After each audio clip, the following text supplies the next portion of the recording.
Chapter 1. Flowers on the landing. If February has a favorite pastime in New York, it is trying to shove you through your own front door. The wind comes off the river with a sharp edge and a personal grudge, and it makes a man grateful for any building that stands still and stays warm. Our brownstone on West 35th Street stands still better than most. It has stood there long enough to learn that the city's moods are temporary, and that the only sensible response is thick walls, good rugs, and a kitchen run by Fritz Brenner.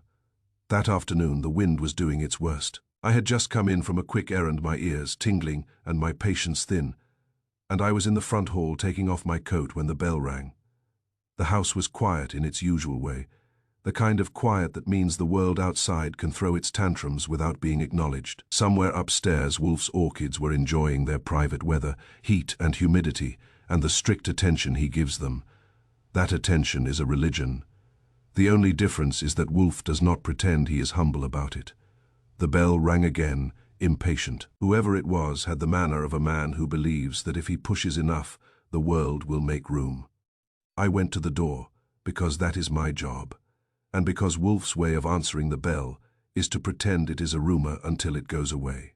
When I opened it, the wind tried to come in first. Behind it stood a delivery man in a cap pulled low, shoulders hunched against the cold, holding a bouquet that looked like it had been assembled by someone who believed in optimism. It was a fat bouquet too, wrapped in pale paper, with a ribbon tied around it, and a card pinned near the top. The delivery man's cheeks were red, and his nose was the color of an overworked traffic light. He said, "Delivery for Lena Carter." He said it with the resigned tone of a man reading a line he has read too often. He was looking past me into the hall as if the name might step forward on its own. "No Lena Carter here," I told him. He blinked, then looked down at the tag, then at the building as if the building might have changed its address since breakfast. "It's 918 West 35th. "That's us," I said. "But Lena Carter isn't." He shifted his grip on the bouquet. The flowers were fresh, still tight with life, and the ribbon knot was neat, practiced. It did not look like something tied in the back of a truck in a hurry. It looked like a florist's hand that had been tying knots for years and was still proud of it. On the tag beneath the name was our address, and beneath that, a floor number.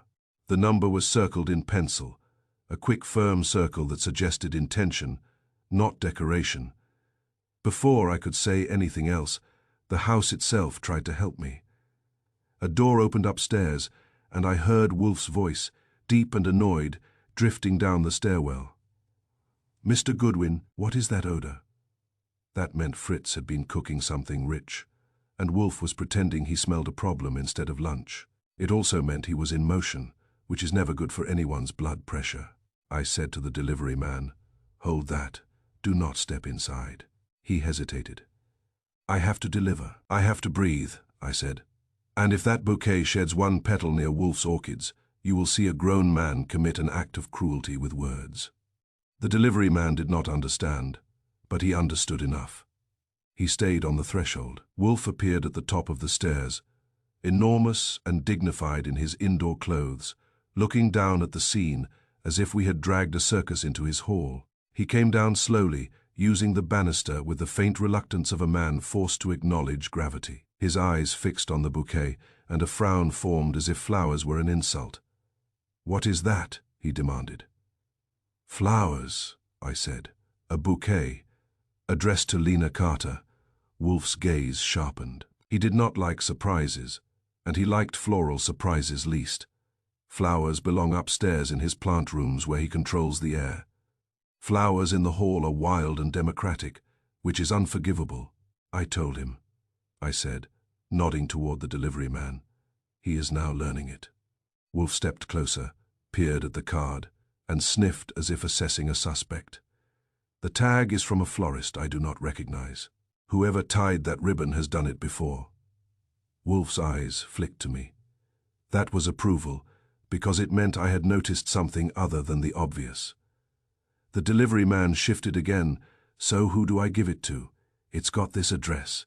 It's got the floor circled. I'm just following what I'm told." Wolfe's gaze stayed on the circled floor number. Which floor is circled? The delivery man blinked. Third.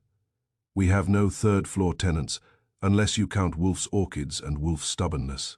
The brownstone has a ground floor and then floors above, and Wolfe's domain includes every inch that matters.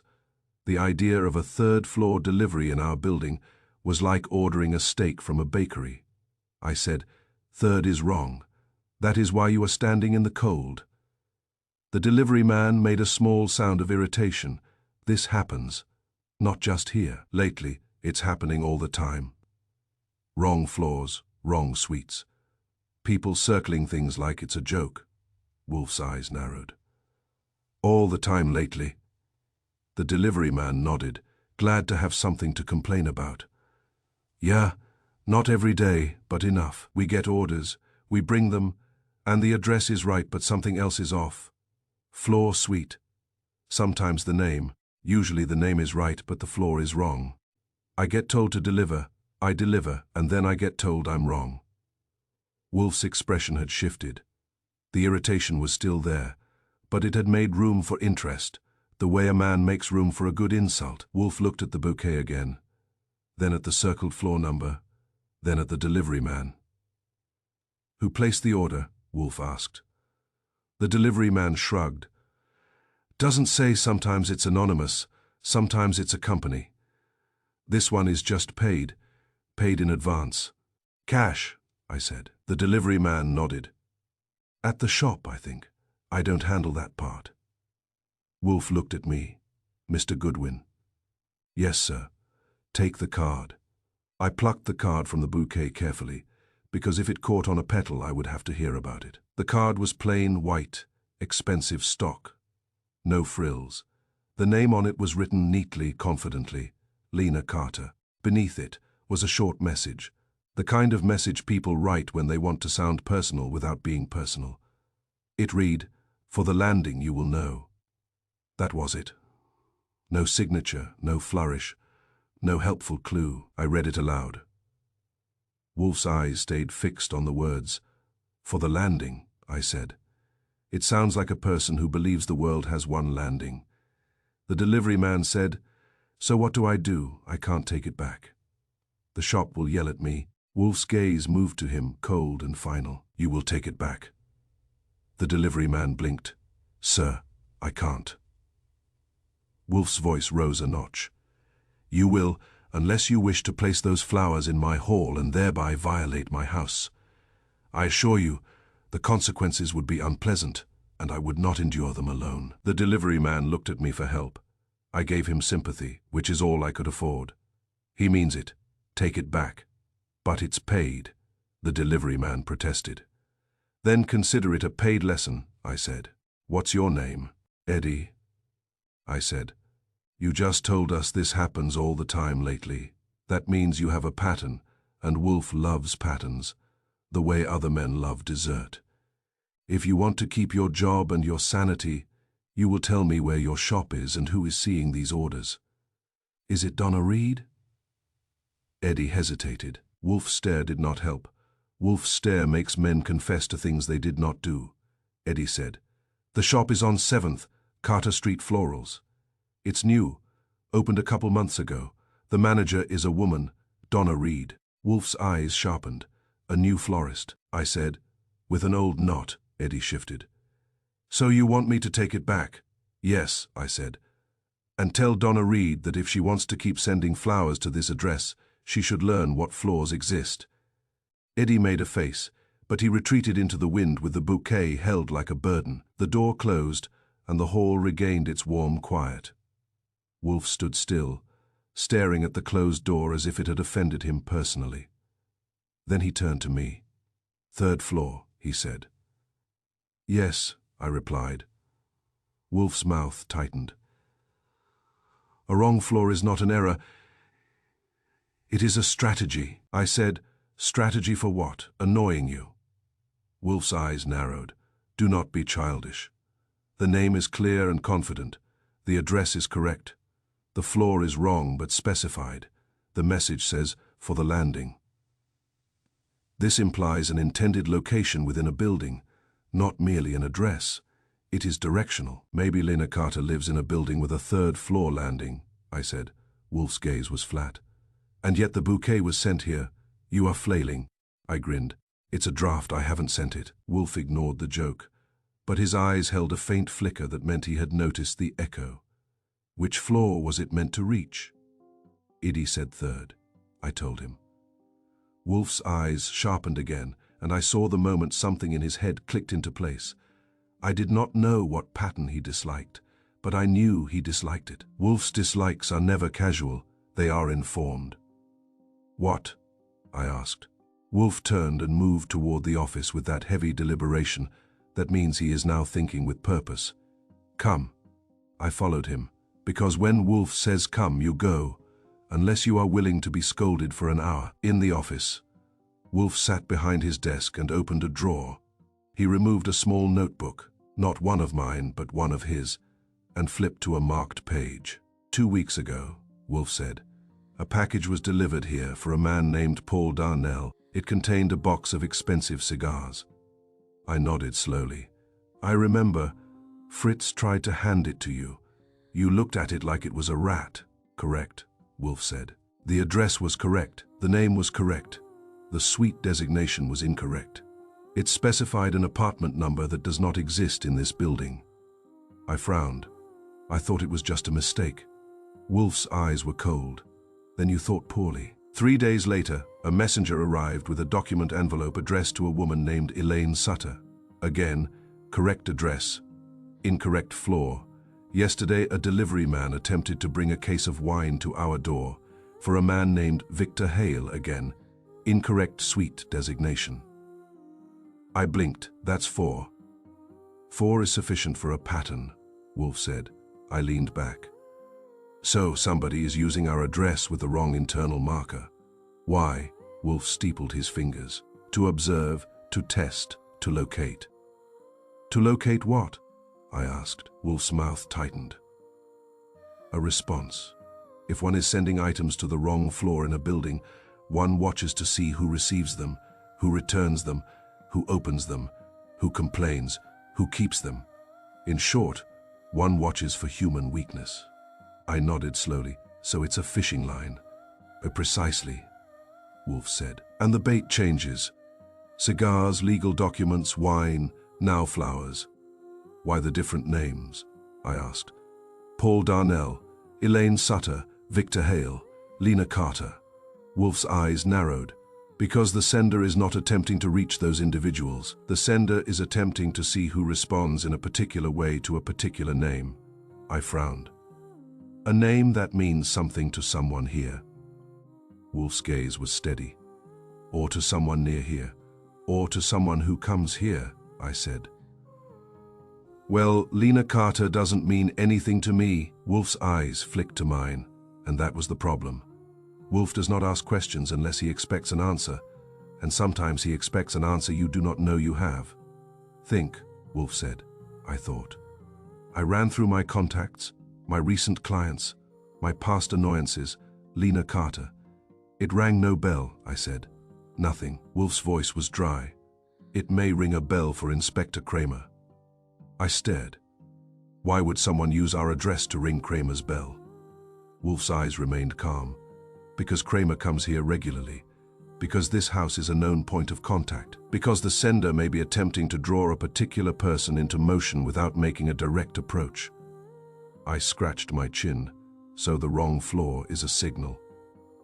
A signal or a test, Wolfe said. If the bouquet were delivered to the wrong floor in a large apartment building, the building staff might accept it, redirect it, or keep it. Here, the wrong floor is absurd. It forces an interaction. Interaction creates information. I said, information like Eddie's comment that it happens all the time lately. Wolfe nodded once. Yes. Which suggests that our building is not the only target. It is one node. I whistled softly. So someone is running a map of human behavior through deliveries. Wolfe's eyes narrowed. Do not romanticize, it is crude, but it can be effective. Consider the message, for the landing you will know. That implies the recipient would understand where to meet or where to look, I said. or it implies the sender thinks the recipient will. Wolfe's gaze held mine. Yes. I leaned forward. So our next step is to find Lena Carter. Wolfe's voice was firm. Our next step is to find the florist. The florist is the point of contact. The florist will have received payment, perhaps a description, perhaps instructions about the floor marking. A new shop is easier to penetrate. New businesses are hungry. Hungry businesses talk. I grinned. I'm hungry too, but you'll want lunch first. Wolfe's eyes shifted toward the hall, as if he could smell Fritz's kitchen through walls. It is nearly time, I said. Of course it is. Wolfe rose, which meant the discussion was paused, not ended. He moved toward the door and stopped, turning his head slightly. Mr. Goodwin, he said, you will go to Carter Street Florals. You will speak with Donna Reed. You will obtain the order details for this bouquet and the prior misdirected deliveries. You will not permit yourself to be distracted by sentiment about flowers. I never have, I said, except when they are near your orchids. Wolfe's eyes narrowed. Also, you will contact Inspector Kramer and ask him whether the name Lena Carter is known to him. I blinked. You think it might be? I think it might be useful, Wolfe corrected. Do not ascribe certainty where I have not provided it. I said, yes, sir. Wolfe left the office for the dining room. As he went, I could hear his footsteps, heavy and deliberate, like punctuation. Fritz passed by silently, and from the kitchen came the reassuring sound of civilized work. The brownstone settled into its comfortable routine, as if a bouquet addressed to a non-existent woman were no more than a mild inconvenience. I went to the phone and called Kramer. He answered with his usual warmth, which is to say, none what? It's Archie, I said. Question for you. Do you know anyone named Lena Carter? There was a pause. Not long, but long enough to suggest Kramer's mind had stopped and turned. Why? He demanded. We got a bouquet delivered here for her, I said. Wrong floor circled. Message says, for the landing, you will know. Kramer cursed softly. Flowers, not for Wolfe, I said. He would rather be sent a subpoena. Kramer ignored that. Lena Carter, I know the name. My grip tightened on the receiver. From where? Kramer's voice dropped slightly. 2 years back. Missing person report. Young woman worked in an office building, disappeared after leaving work. Case was filed and later closed, as voluntary. No body, no proof, no clean story, but the name stuck. Name was Lena Carter. I felt the air in Wolfe's office shift, as if the room had leaned closer to listen. I said, so someone sends flowers for a missing woman to our address with a wrong floor. Kramer's voice was hard. And you're calling me. That means Wolfe is sniffing. He is, I said. He says wrong floors aren't errors. They're strategy. Kramer snorted. That sounds like him, I said. Any reason someone would connect her to our building? Kramer hesitated. Not that I know. She lived in Queens, worked Midtown. Nothing with you. Yet, I said. Kramer's voice tightened. If this is some crank, it's a pattern, I told him. We've had misdirected deliveries with wrong internal markers. This is the first that connects to a missing person. Kramer was silent a beat, then said, keep me posted. If it ties to my old file, I want it. You always want it, I said. He hung up. I stood there a moment with the receiver in my hand, feeling that little cold pinch in my spine that means a case has just stepped out of the shadows and introduced itself politely. A missing woman, a bouquet, a wrong floor circled like a deliberate mistake, a delivery man saying, it's happening all the time lately, and Wolfe's eyes sharpening at the word third as if third were a number he had seen before and wished he had not. I put the receiver down and looked toward the dining room. Wolfe would be eating now, properly, calmly, as if no one in New York had ever vanished. But I knew him. He would be chewing his food and chewing the pattern at the same time. Upstairs, the orchids would be blooming in their controlled air, untouched by wind and worry. Downstairs, in the city, someone was using deliveries to test human responses. And now the name on the card was not just ink. It was a missing woman. A name meant to reach a landing. A wrong floor meant to force a choice. I grabbed my coat again because Carter Street Florals was waiting, and so was Maris, and so was the first real question of the case. If Lena Carter did not live here, then someone wanted her to arrive anyway. Chapter 2. The mistake that repeats. Carter Street Florals was on 7th, tucked between a dry cleaner that looked as if it had been born tired and a coffee bar that served ambition in paper cups. The shop itself was bright, warm, and staged for romance, which meant it was a dangerous place for a man like me. Too many petals, too many scents, too many people who believe that arrangements can fix lives. A bell tinkled when I went in. The air hit me with damp greenery and sweetness, and I immediately understood why Wolfe prefers his flowers separated by floors and rules. A row of buckets stood near the counter, each holding stems that looked as if they had been instructed to stand up straight. Behind them were ribbons, boxes, cards, and a display of little bears that seemed to be selling guilt by the ounce. A woman looked up from behind the counter. She was in her 40s, sturdy, composed, with grey threaded into dark hair that was pinned back like she had no time for it. Her hands were busy, cutting tape, folding paper, tying a ribbon with the kind of practiced motion I had noticed on the bouquet at our door. Those hands did not rush. They worked. "Can I help you?" she asked. Her voice was brisk, not unfriendly, but cautious. "I'm looking for Donna Reed," I said. "I'm Donna," she replied, and her eyes sharpened, quick and competent. "If you're here about a late order, talk to the driver. If you're here about a refund, there isn't one." That was good. It meant she had already been handled by customers and had survived. "My name is Archie Goodwin," I said. "I work for Nero Wolfe. If you want to watch a person adjust their posture, drop Wolfe's name and count the seconds." Donna Reed's shoulders did not change much, but her eyes did. The caution became a different kind, less about customers and more about consequences. "What does Wolfe want with me?" she asked. "He wants with you what he wants with everybody," I said. "Facts. You sent a bouquet yesterday to our address. The name on the card was Lena Carter." Donna's mouth tightened. "That one. So you remember it," I said. "I remember every order that comes back to me with a driver complaining," she replied. "And I remember that name because it's been trouble." "How much trouble?"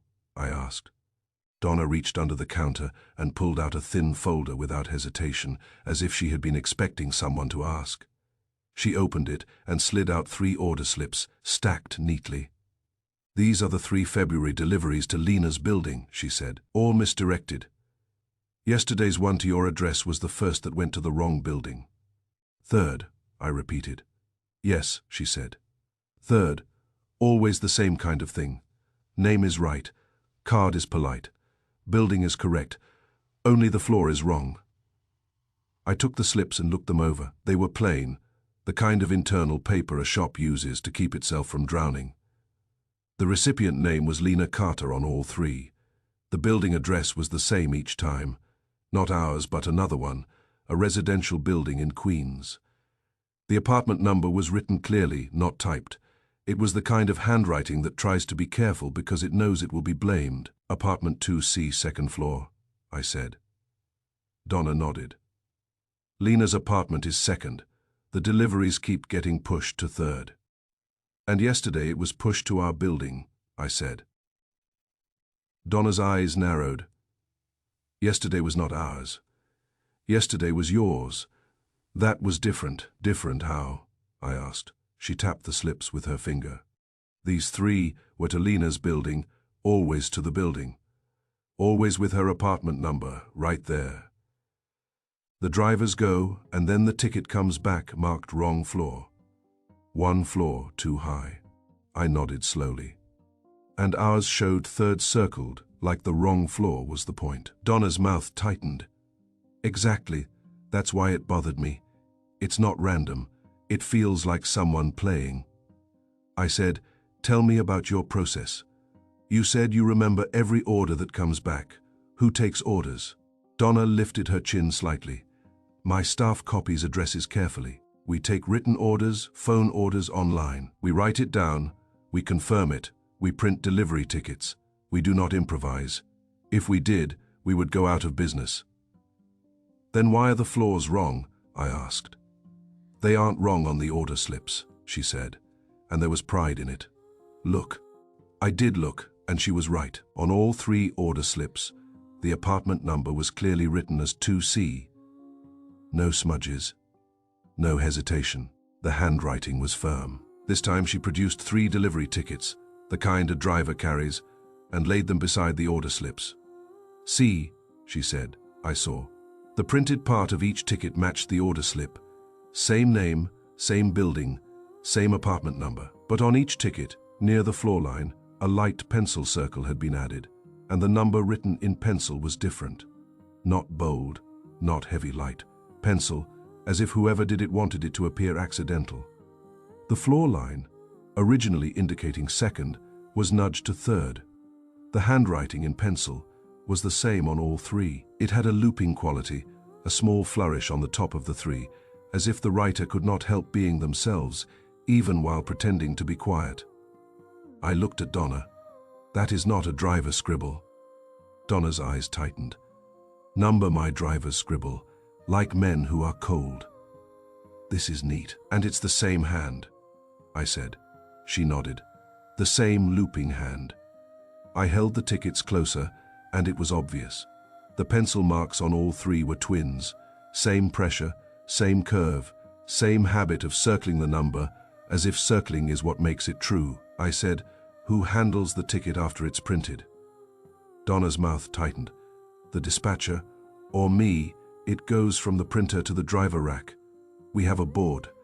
Tickets get clipped. Drivers grab them. Who clips them? I asked. Donna's eyes flashed annoyance. Depends whoever is free. Meaning, I said. A lot of hands. Yes, she said. But none of them are supposed to be adding pencil marks. Do you have a pencil at the rack? I asked. Donna's face hardened. We do, because drivers forget pens. They borrow, they lose, they blame. We keep pencils everywhere.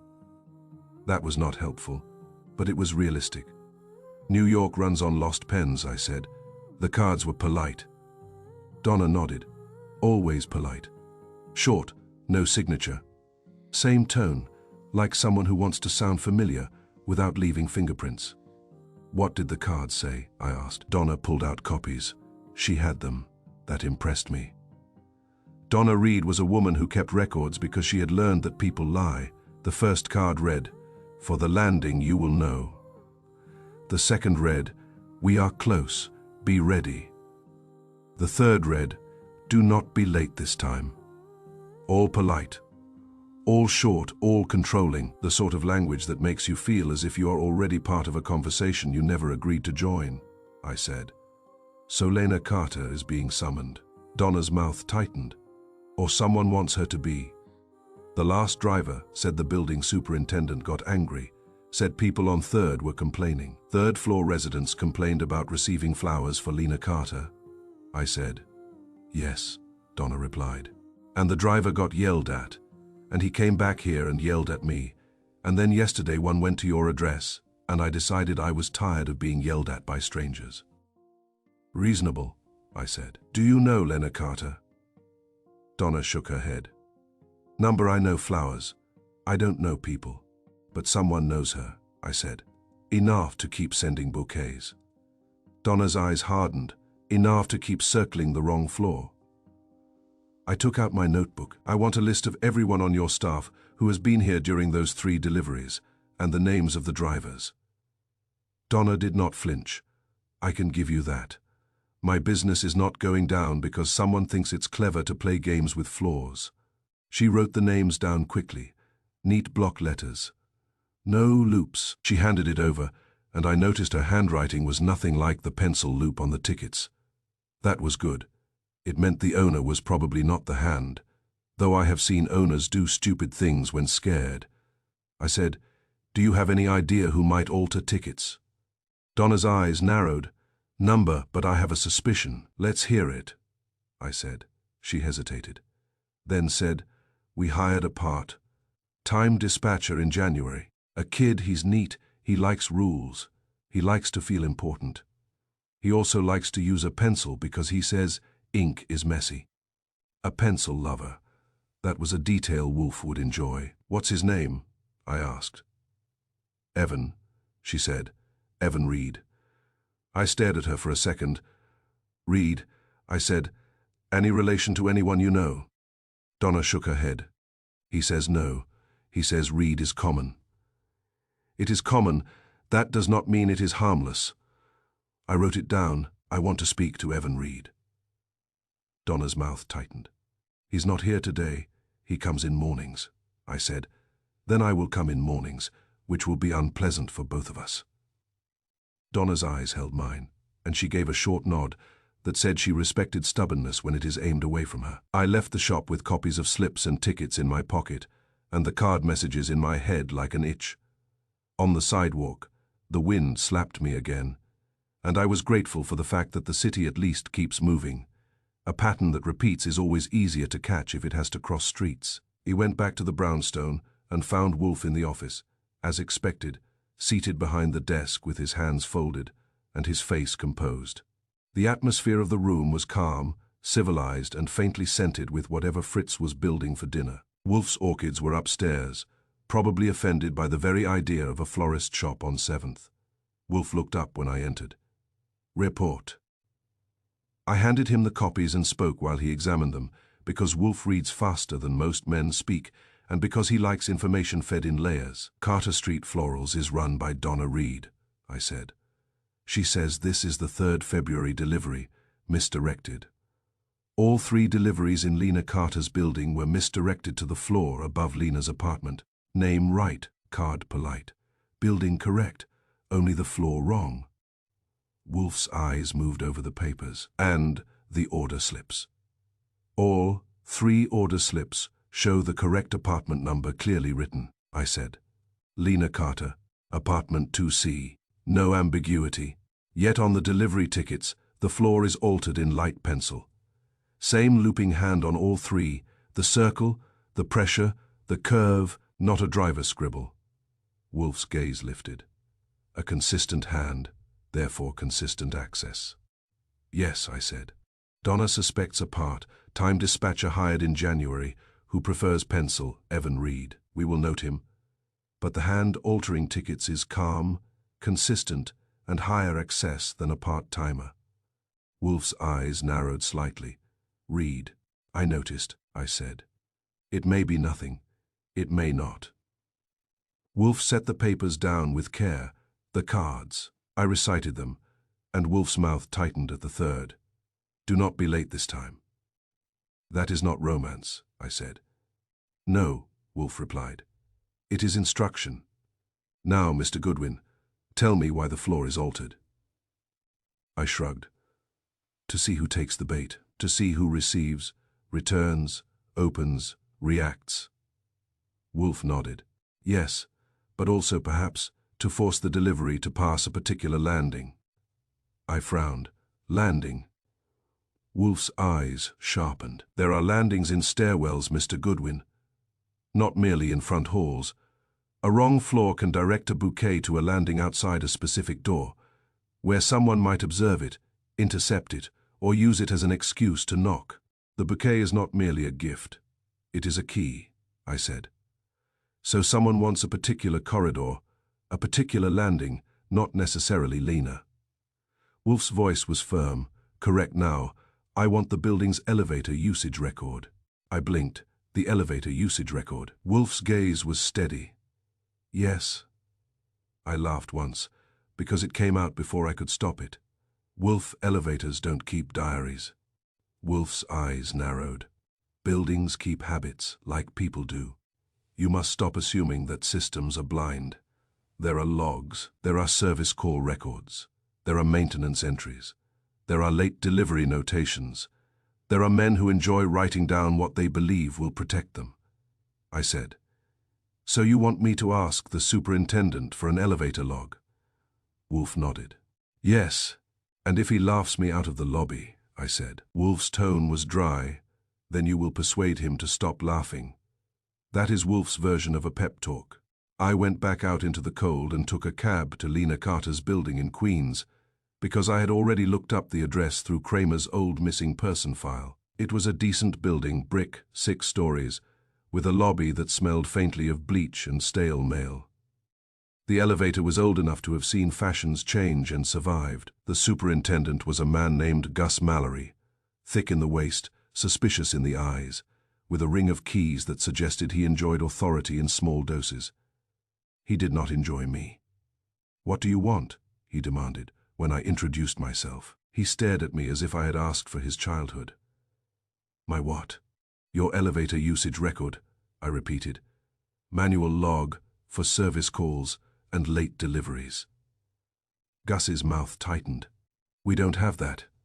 "Yes, you do," I said, "because if you don't, you have no way to prove that a serviceman rode the elevator at midnight, instead of using the stairs and breaking something.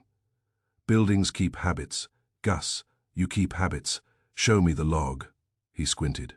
"Who told you that?" "A man who sits in a brownstone and knows more about buildings than the men who live in them," I said.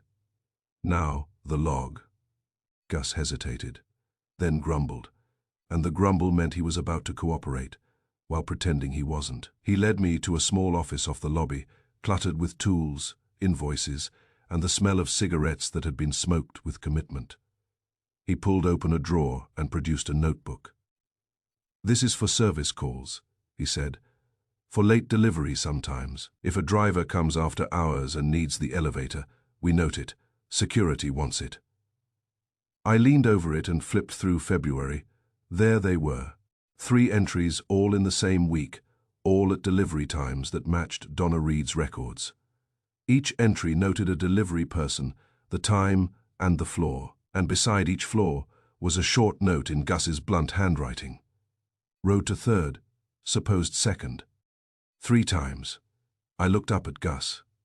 "So someone rode 1 floor too high." Gus shrugged. "Drivers make mistakes." 3 drivers, I said. 3 times. Same mistake. Gus's eyes narrowed.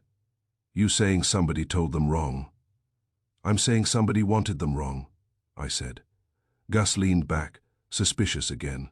"Why would anybody want that?" I closed the notebook gently, because a wrong floor is a strategy. Gus stared at me as if I had just recited a proverb. I copied the entries carefully, thanked him without sounding grateful, and left back at the brownstone. Wolfe was in the office. He had finished dinner, which meant he was in a better mood than he had been at lunchtime, but only slightly. Fritz had cleared the dishes. The house was warm, and the city outside was still cold and loud, and determined to make everybody hurry. I handed Wolfe my notes. "The superintendent confirmed the elevator log exists," I said. "Manual notebook for service calls and late deliveries.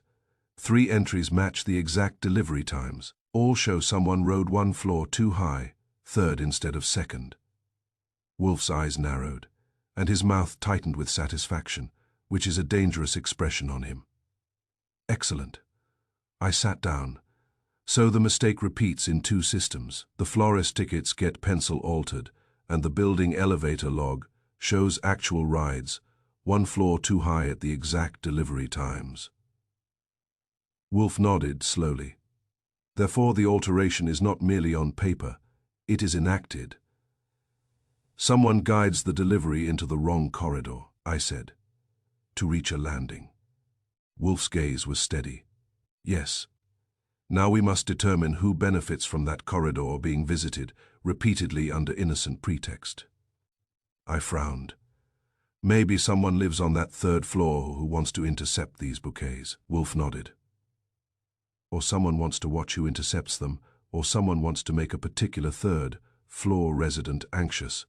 There are many reasons. We will reduce them." I leaned back and let the warmth of the room settle into my bones. Donna Reed suspects her part. Time dispatcher Evan Reed, pencil lover, missing. Wolfe's gaze turned inward for a moment. A missing woman is a vacancy. Vacancies attract explanations. If someone is sending bouquets in her name, they are either attempting to summon her, mock her, or claim her. Claim her, I repeated. Wolfe nodded. Yes, flowers can be tribute. Flowers can also be ownership. I stared at him. This is starting to feel less like a prank and more like a threat. Wolfe's voice was calm. It was never a prank. Pranks do not repeat with such discipline. He paused, then added, Mr. Goodwin, tomorrow morning you will be at Carter Street Florals. When Evan Reed arrives, you will watch him handle paper, and you will determine whether his hand loops when he believes no one is watching. I sighed. A morning in a florist shop. Wolfe, you are cruel. Wolfe's mouth tightened slightly. I am practical also. You will return to the Queen's building.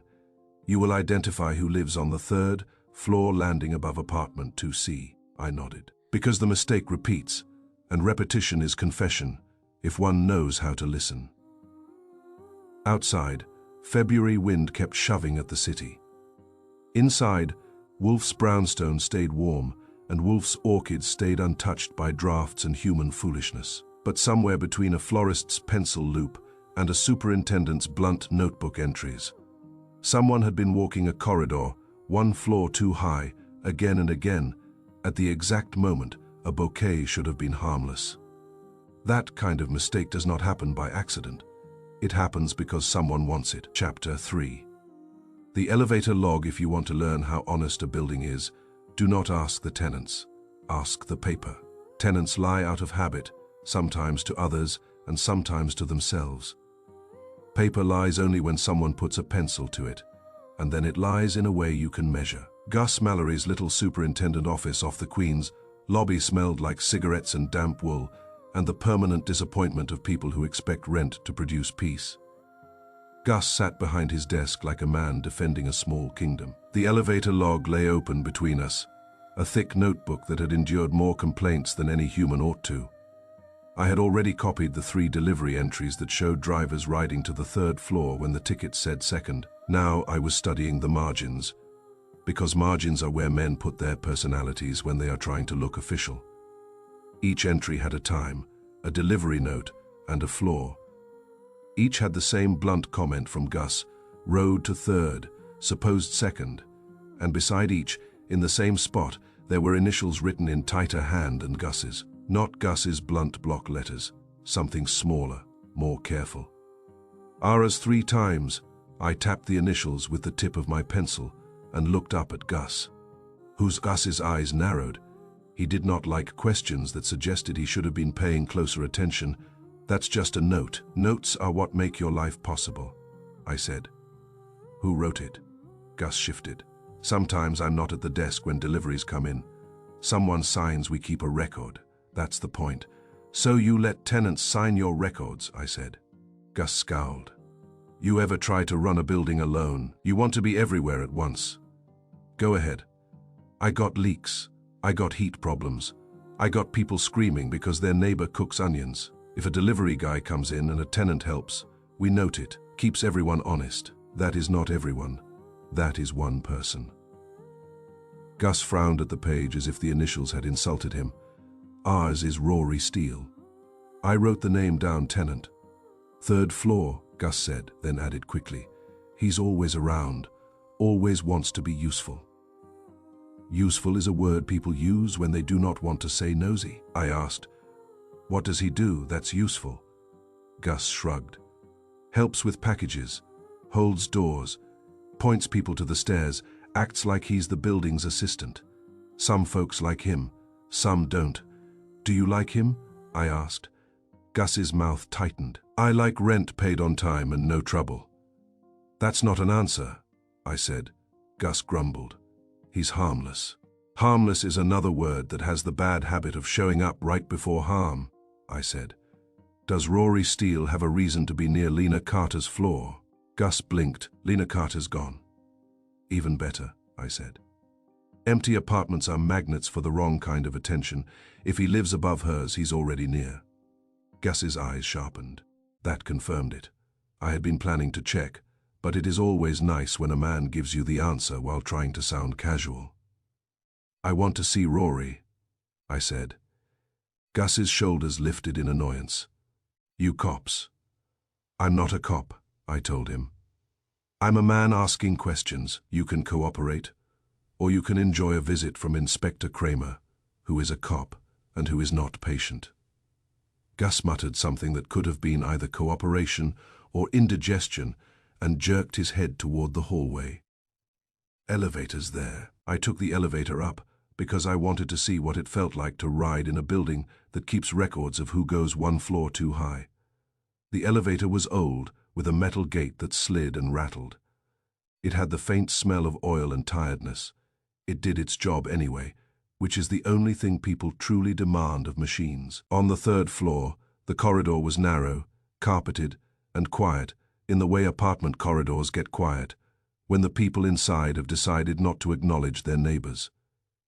There were 4 doors. One of them, at the center, had a small wreath on it that looked like it had been hung with optimism and forgotten. The door beside it had a nameplate, Rory Steele. Before I could even step close, I heard music from inside. Not loud. Not the kind of music meant to announce itself. It was the kind of music a person plays when they are alone and want to feel accompanied without admitting it. I approached, and the music stopped. It was not a gradual fade. It was sudden, like someone had reached out and snapped the sound off the moment they heard a footfall. I stood still, just long enough to make sure the timing was real. It was. The silence on the other side of the door felt thick, as if someone inside were holding their breath.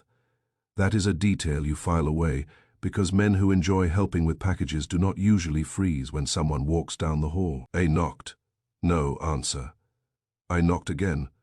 Harder, because politeness is wasted on closed doors. After a moment, there was a small sound, a latch. Then the door opened a crack and a face appeared.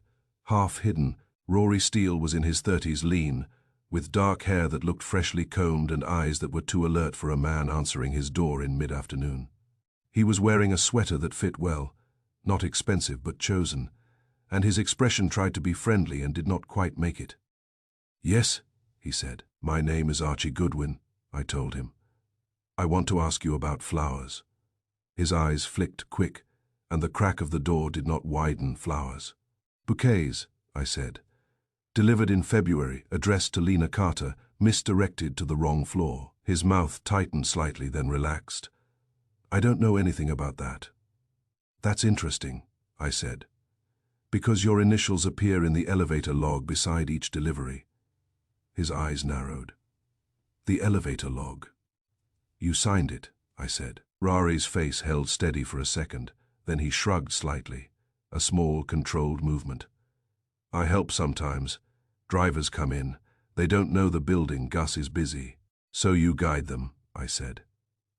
"I help," he repeated. "And you guided them to the 3rd floor," I said. His lips pressed together. "They made mistakes." 3 times, I said. "Same mistake, same floor, same time windows, same initials. Either you are unlucky or you are deliberate." Rory's eyes hardened slightly. "Are you accusing me of something?" I smiled. "Not yet. I'm accusing you of being present." He did not smile back. "Lena Carter doesn't live here." "I know," I said. "That's why I'm asking." He hesitated. The door crack widened, just a fraction, then stopped. I could see more of his living room, neat, minimal, a chair and a table. Nothing personal visible except a speaker, the same speaker that had been playing music until my footsteps arrived. I said, "You live directly above Lena Carter's apartment." Rory's gaze flicked downward, then back. So if bouquets meant for her go 1 floor too high, they land near you," I said. "You can intercept them without knocking on her door." Rory's jaw tightened. "She's gone. Her apartment is empty."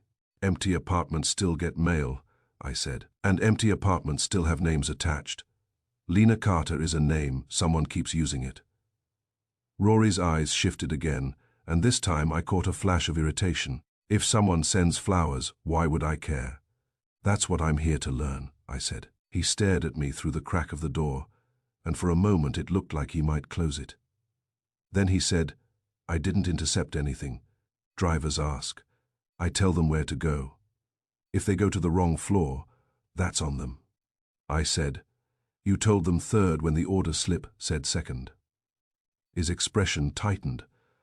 I never saw the order slip. You saw the delivery ticket, I said. It's what drivers carry. It had the floor circled. Rory's eyes held mine. I don't circle anything. That was a denial, but it was not the kind that carries conviction. It sounded like a man denying an action rather than denying an intent. I asked, Do you know Lena Carter? He answered too quickly. Number, do you know what happened to her? I asked. His eyes flashed irritation. Number, do you know why someone keeps sending bouquets with messages about landings? I asked. His mouth tightened. Number, I nodded slowly. That's a lot of no, he said sharply. I told you, I help with packages. That's it. Behind him in the room, I saw a coat draped neatly on a chair and a small stack of mail. No flowers, no obvious evidence. But I did notice something else. On the small table near the chair, there was a notebook, the kind people use to jot down reminders. It was open face down, like he had flipped it shut in a hurry. That fit with the sudden silence when I approached. I said, Rory, I'm going to make this easier for you. If you are harmless, it costs you nothing to cooperate. If you are not harmless, it will cost you more later. His eyes narrowed. Is that a threat? It's a forecast, I said. New York loves forecasts. He stared at me a moment longer, then said, You have no right to bother me. Talk to the police. I do talk to the police, I said. They talk to me back. It's a whole thing. He started to close the door. I held up a hand. One more question. Why did you stop the music when I walked down the hall? His eyes flicked, and for the first time he looked uncertain. What? You stopped it instantly, I said, like you were listening for footsteps. His face hardened. That's ridiculous. Is it? I asked. Because your neighbor says you're often in the hallway right before deliveries arrive, as if listening. That was a bluff. I had not spoken to the neighbor yet. But I had learned from Wolfe that bluffing is not lying when it is used as a probe. It is a way to watch reaction. Rory's face changed. Not much, but enough, he said. Who said that? That told me everything I needed about whether it was true. I smiled slightly. So it is true. His jaw clenched. People talk. Yes, I agreed. They do, and you listen. He shut the door. I stood in the corridor for a moment, then went to the nearest door and knocked. A woman answered, older, cautious, with a tired face and sharp eyes. Yes, she said. My name is Archie Goodwin, I told her. I'm asking about deliveries and a man named Rory Steele. Her eyes narrowed. Rory. You know him, I said. She made a face that could have meant anything from annoyance to fear. He's always out there. Out where? I asked. In the hallway, she said, like he's waiting for something. Deliveries, I said. She hesitated, then nodded. Yeah, deliveries. Not every day, but when something comes, he's there, like he hears it, like he knows. Does he knock on doors? I asked. No, she said quickly. He just stands. Then he offers to help. He'll take the package. He'll say he'll bring it. He acts like he's doing you a favor. But it feels like he's practicing. Practicing, I repeated. She lowered her voice. It's like he wants to be seen being helpful. I nodded. Has he ever mentioned Lena Carter? Her face tightened. Lena, that poor girl. She's still on people's minds, I said. The woman nodded. Everyone remembers. She vanished. And then the flowers started, and people got weird. The third floor got deliveries for her name, and Rory always seemed right there. Do you know why? I asked. The woman shook her head. Number, but it's creepy. He lives right above her old place. He watches, he listens. That's all I know. I thanked her and left the third floor. On the way down, I stopped on the second floor and walked the corridor outside apartment, 2C. The door was plain. The nameplate was gone. There was a faint discoloration on the wall where something had once been taped. a life removed leaving only small marks. I stood there a moment and imagined flowers arriving, misdirected one floor higher, never reaching this door. A repeated mistake that kept the gesture from being direct, a repeated alteration that kept distance controlled distance. That phrase followed me out of the building and back into a cab and all the way to West 35th Street. Wolfe was in his office when I returned, as if he had been bolted into the chair. Fritz had brought tea, and the house smelled faintly of the kitchen's ongoing competence. Upstairs, the orchids would be in their regulated air, untouched by any drama that did not involve humidity. Wolfe looked up.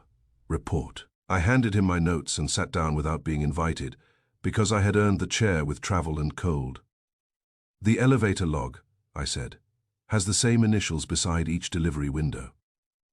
RS, the superintendent says, that belongs to a tenant named Rory Steele. He's known for helping with packages. Wolfe's eyes narrowed slightly. And the third floor? I nodded. Rory lives on the third floor, and his apartment is directly above Lena Carter's old apartment. 2C, if the bouquets accidentally land upstairs, Rory can intercept them without ever knocking on Lena's door. Wolfe's gaze sharpened, satisfied with the geometry. Precisely. I went to his door, I said. Music inside, then sudden silence when I approached, like someone holding their breath. He answered through a crack, denied everything, got irritated when I mentioned neighbors. A neighbor confirmed, he's often in the hallway right before deliveries arrive, like he's listening for footsteps. Wolfe nodded once. So he is anticipating them. Yes, I said. Which makes my simplest theory pretty tempting secret admirer with cold feet. He sends flowers for a missing woman, misdirects them one floor up so he can intercept them, reads the card, keeps the feeling without the risk of knocking. Wolfe's eyes were steady, incomplete. I frowned. How? Wolfe leaned back slightly, fingers steepled. An admirer is one thing. A repeated alteration is another. Because, I said slowly, if he were merely shy, he could just keep the flowers himself and not involve the delivery process. Or he could deliver them correctly, Wolfe said. If he wanted her to receive them, he would. If he wanted to avoid her, he would not send them at all. The act of sending to her building with her name and then ensuring misdirection is not romance. It is controlled distance. I nodded, feeling it settle. He wants the gesture to exist, but not the contact. Or, Wolfe said, Summoning wants the gesture to exist and wants Rory Steele to be the one intercepting it. I stared. You think Rory might be used? Wolfe's gaze held mine. I think nothing yet, I observe. The consistent pencil alteration suggests a hand at the florist. The consistent elevator misdirection suggests a hand at the building. Those hands may be the same, or coordinated, or manipulated. Romance rarely requires coordination. That's true, I admitted. Romance usually requires poor judgment, not logistics. Wolfe's mouth tightened slightly, which is what passes for amusement. The case is not romance, Mr. Goodwin. It is a mechanism. Someone is creating repeated situations in which Rory Steele is positioned as the receiver of Lena Carter's messages. I said, so the real question is why someone wants Rory on that landing. Wolfe nodded. Yes, and why Lena Carter's name is still being used as bait. I leaned back, feeling the cold finally leave my shoulders. Next steps. Wolfe's eyes narrowed. You will return to Carter Street Florals in the morning and observe Evan Reed. You will obtain a sample of his handwriting without alarming him. You will compare it to the looping pencil on the delivery tickets. And Rory, I said. Wolfe's voice was firm. You will also obtain information about Rory Steele, employment, acquaintances, habits. A man who anticipates deliveries is anticipating something else as well. He is waiting for a signal. We will learn what he believes the signal will bring, I said.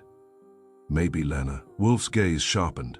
Perhaps, or perhaps someone who uses Lena's absence to move unseen. I stood, because Wolfe had started to build the next stage, and that meant my legs would be doing the work again.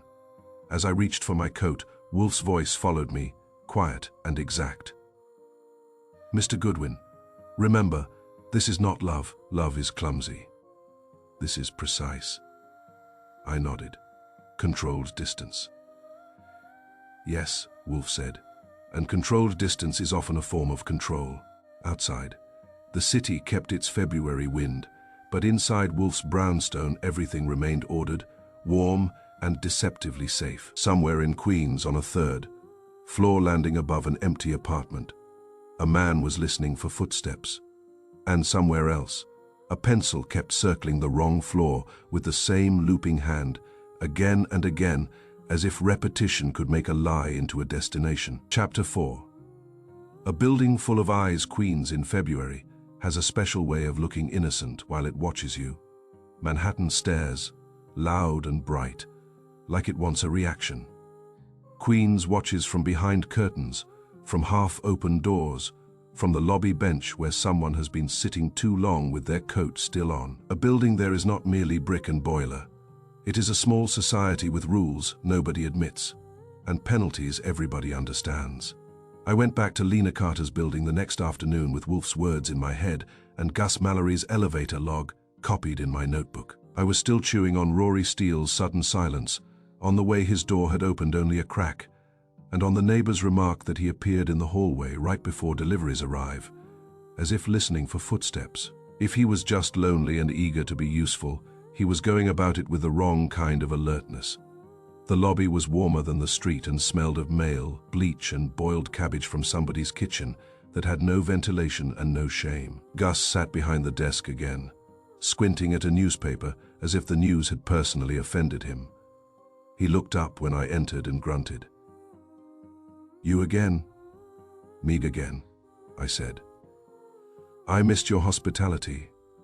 He snorted and went back to his paper, but his eyes stayed on me the way a superintendent's eyes stay on anyone who might cause paperwork. I was headed for the elevator when I noticed a woman at the mailboxes. She was sorting envelopes with slow care, not the frantic rifling of someone hunting for a check, but the tired, methodical handling of someone who has learned to expect nothing good in the mail. Her hair was pulled back without style. Her coat was plain, and her face had that polite expression people wear when they do not want strangers to ask questions. It was not fear exactly. It was caution made habitual. Then I saw the nameplate on the box she was emptying. Carter, Lena. For a second, my mind tried to argue with my eyes, because the name had already been a ghost in my head. Kramer had told me Lena Carter was a missing person from 2 years back, and my imagination had done what imagination always does, which is paint a story and then try to live inside it. But the woman at the mailbox was not a ghost. She had red knuckles from cold and a shopping list tucked in her pocket. I approached not too fast. In buildings like this, speed is suspicion. "Miss Carter," I said. She looked up. Her eyes were brown, tired, and watchful. She did not startle, but she tightened slightly, as if measuring whether my voice meant trouble. "Yes," she said. "My name is Archie Goodwin," I told her. "I'm looking into the flower deliveries." She blinked, and her fingers paused on an envelope. "Flowers?" "Yes," I said. "Bouquets addressed to you, arriving on the wrong floor." She glanced down the lobby corridor, then back at me. "Who are you with?" "Nero Wolfe," I said. That name still carries weight, even in Queens. Her expression changed, not to comfort, but to recognition. People do not always like Wolfe, but they know he is real. "You're from the brownstone," she said. "That's right," I replied. "We intercepted one meant for you." Her eyes narrowed. "You intercepted it?" "It came to our address," I said. "Wrong floor circled, wrong building delivered. I sent it back with the driver." Lena's mouth tightened. "That's probably for the best." That was not the response of a woman flattered by flowers. I said, "You have received some this month." She hesitated, then nodded. Two, I repeated. "And there were 3 attempts at your building." Her eyes flicked toward Gus, then away. "They get delayed, the driver comes. Then it disappears for a while. Then it shows up later like it's been traveling." "Who brings it later?" I asked. She shrugged slightly. Sometimes Gus leaves it by the boxes. Sometimes someone says they found it upstairs. It's never direct. And one arrived with the ribbon re-tied, I said. Her eyes sharpened. How did you know that? Because I look at knots, I told her. It's an occupational disease. For a moment she almost smiled, then stopped herself. Yes. One had the ribbon different. Not ruined, just not the same, like someone opened the wrapping to check the card, then wrapped it again. That was a clean description, and it matched what my instincts had been whispering since Carter Street Florals. Someone was not merely misdirecting, someone was inspecting. Did the flowers look disturbed? I asked. No, she said. The flowers were fine. It wasn't like someone stole anything. It was like someone wanted to see something. The card, I said. She nodded once, and her fingers tightened on an envelope as if she wished she could crush paper into silence. The cards are always polite and unsigned, but the wording shifts, like someone trying different pressures. What line? I asked. Though I already knew the answer from the outline, sometimes hearing it from a person makes it heavier. Lena's voice went quiet. For your February days. No signature, no name. Just a phrase that sounded gentle, until you imagined it arriving again and again, like a hand on your shoulder you never asked for. I said, that makes you uneasy. She looked at me, and the polite expression faltered. It's not flattering, it's watching. If someone wants to send flowers, why not sign a name? Why not say, it's me? Why hide behind a line? I nodded. Because hiding is the point.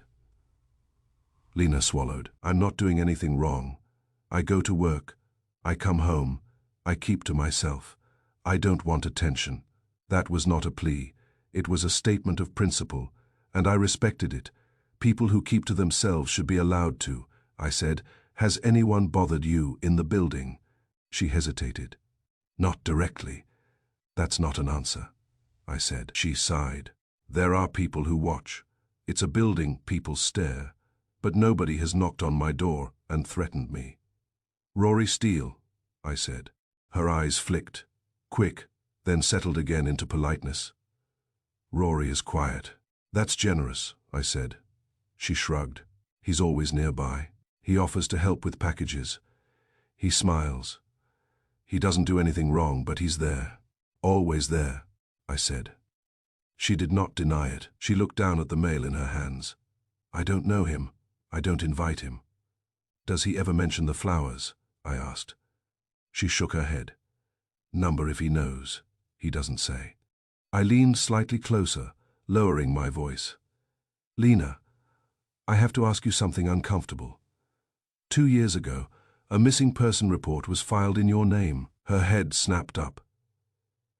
For the first time, I saw real emotion, anger, and a flash of embarrassment, she said flatly. My aunt did that. I quit my job. I went away for a while, and I didn't tell her because she would have made it a sermon. She panicked and called the police. I came back. The police closed it. That explained Kramer's memory. It also explained why Lena's name could carry a shadow. People love shadows. They treat them like facts. I nodded. So you came back, and now the flowers. Her shoulders sagged slightly, and her voice softened. Yes. I glanced toward the elevator. When do you usually get home? 6, she said. Sometimes later. And the deliveries? I asked. What time? She frowned. Afternoons, early evenings. Like they want me home, but not too home. Like they want me in the building, but not behind my door. That was good, because it was the same thing Wolfe had called it. Controlled distance, I said. Wolfe wants me to observe the next delivery without interfering. Lena's eyes widened. Observe? Yes, I said. He wants the building to perform. He thinks the building itself will show us the mechanisms. She looked uneasy. I don't like that. I don't like it either, I admitted. But Wolfe is usually right when he decides to let human beings reveal themselves. I asked one more thing.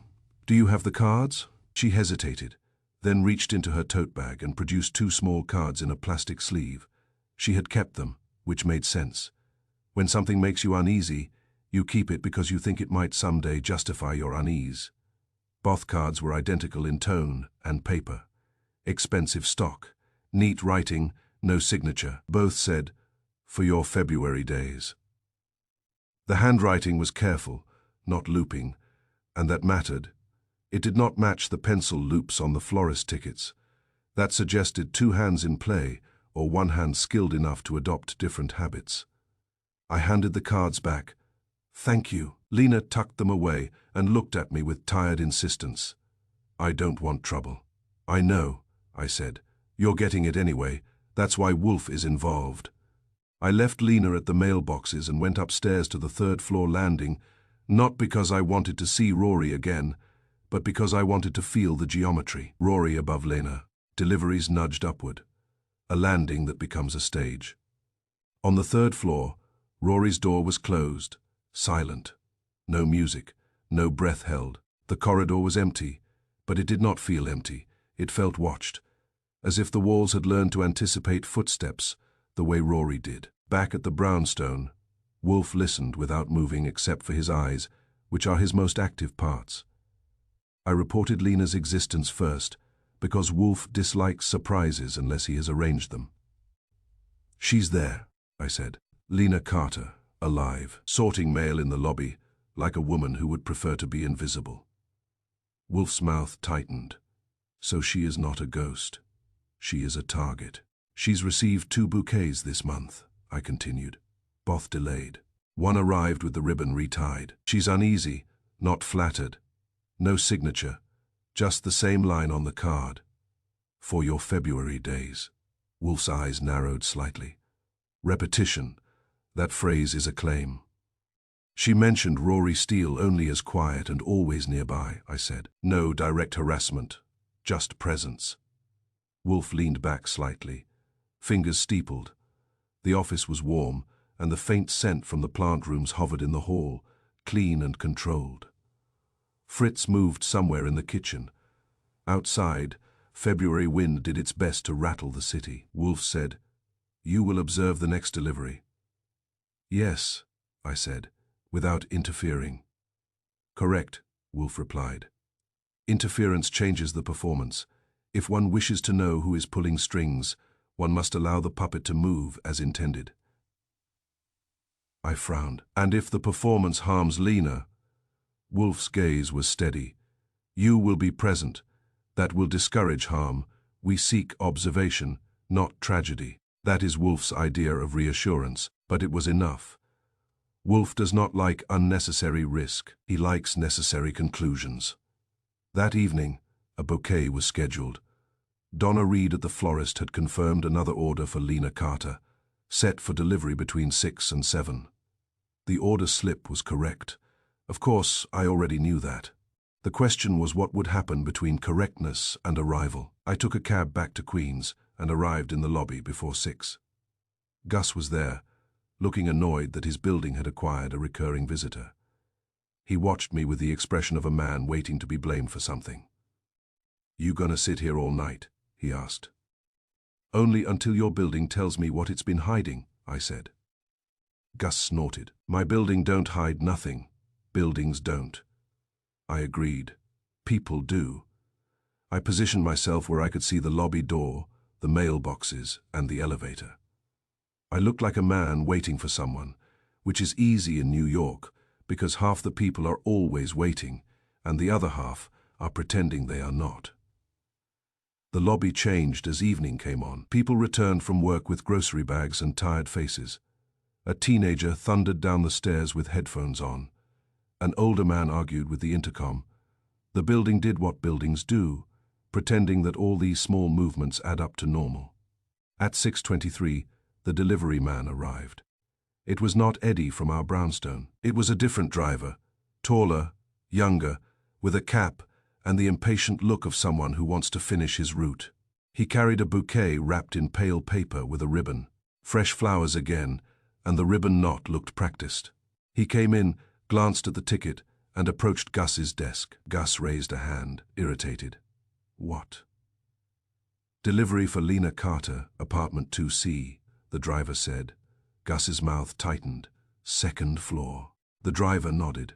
Already stepping toward the elevator, I watched closely. The driver's hand held the ticket, and I saw the faint circle on the floor line. Light pencil, a neat loop third. The driver pressed the elevator button. Gus did not stop him. Gus had stopped caring about being careful, which was useful for the person exploiting him. The elevator arrived with a tired chime. The driver stepped in, and I stepped in behind him without speaking. He glanced at me, suspicious. "I'm going to second," I said. He grunted, not convinced. But he did not argue. Drivers in New York see strangers all day. They develop a limited patience for questioning. The elevator lurched upward. The gate rattled. It stopped on the third floor with that resigned sigh old elevators make.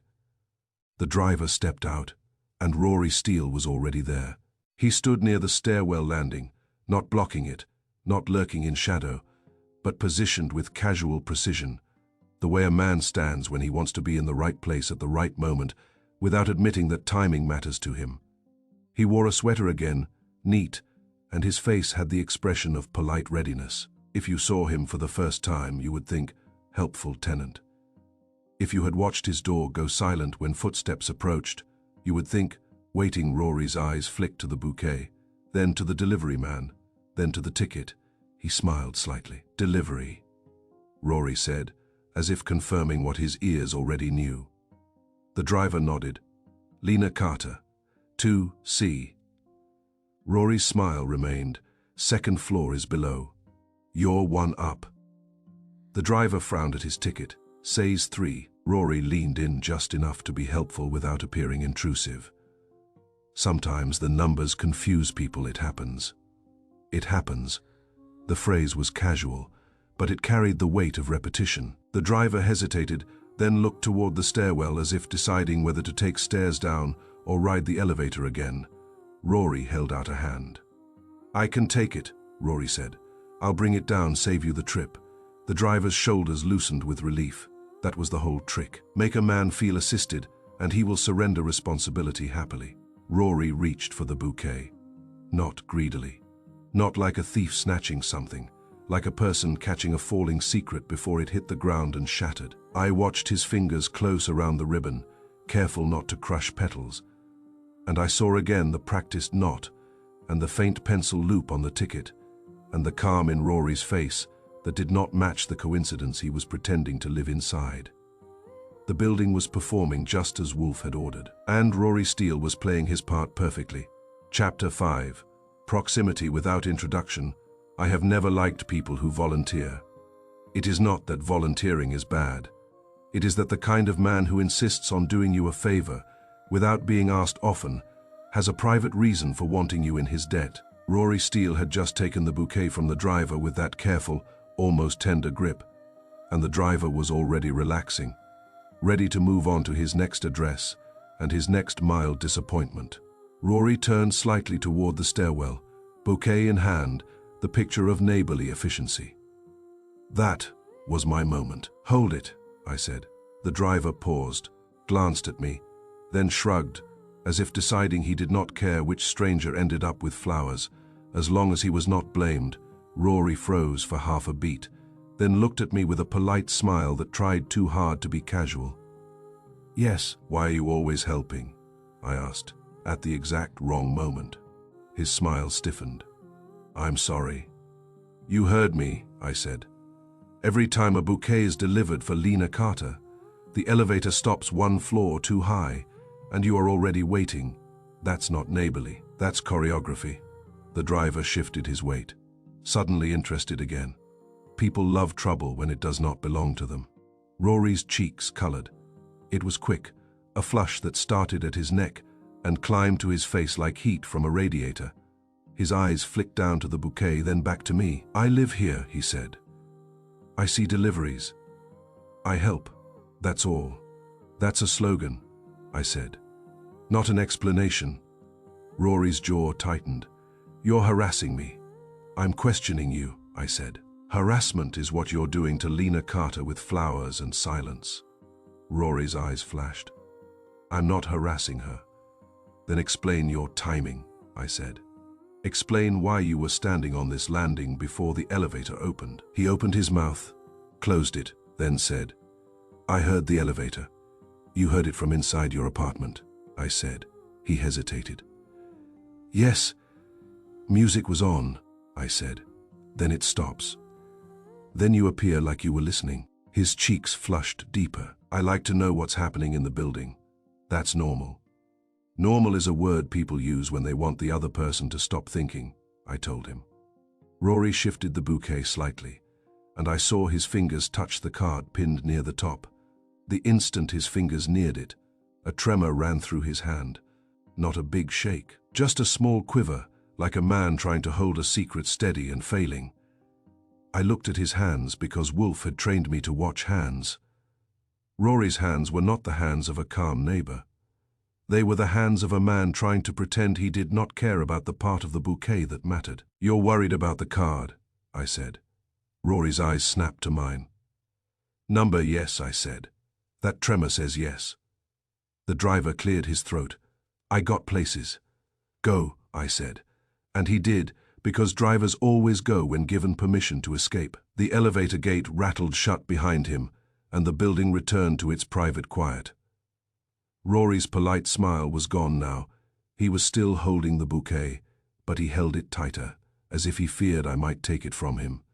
I said, Rory, I'm going to make this simple. Either you are part of the misdirection, or you are being used as a hook. In either case, you know more than you admit. I don't, he insisted. I nodded toward his coat pocket. What's that? Rory's eyes flicked down. Nothing.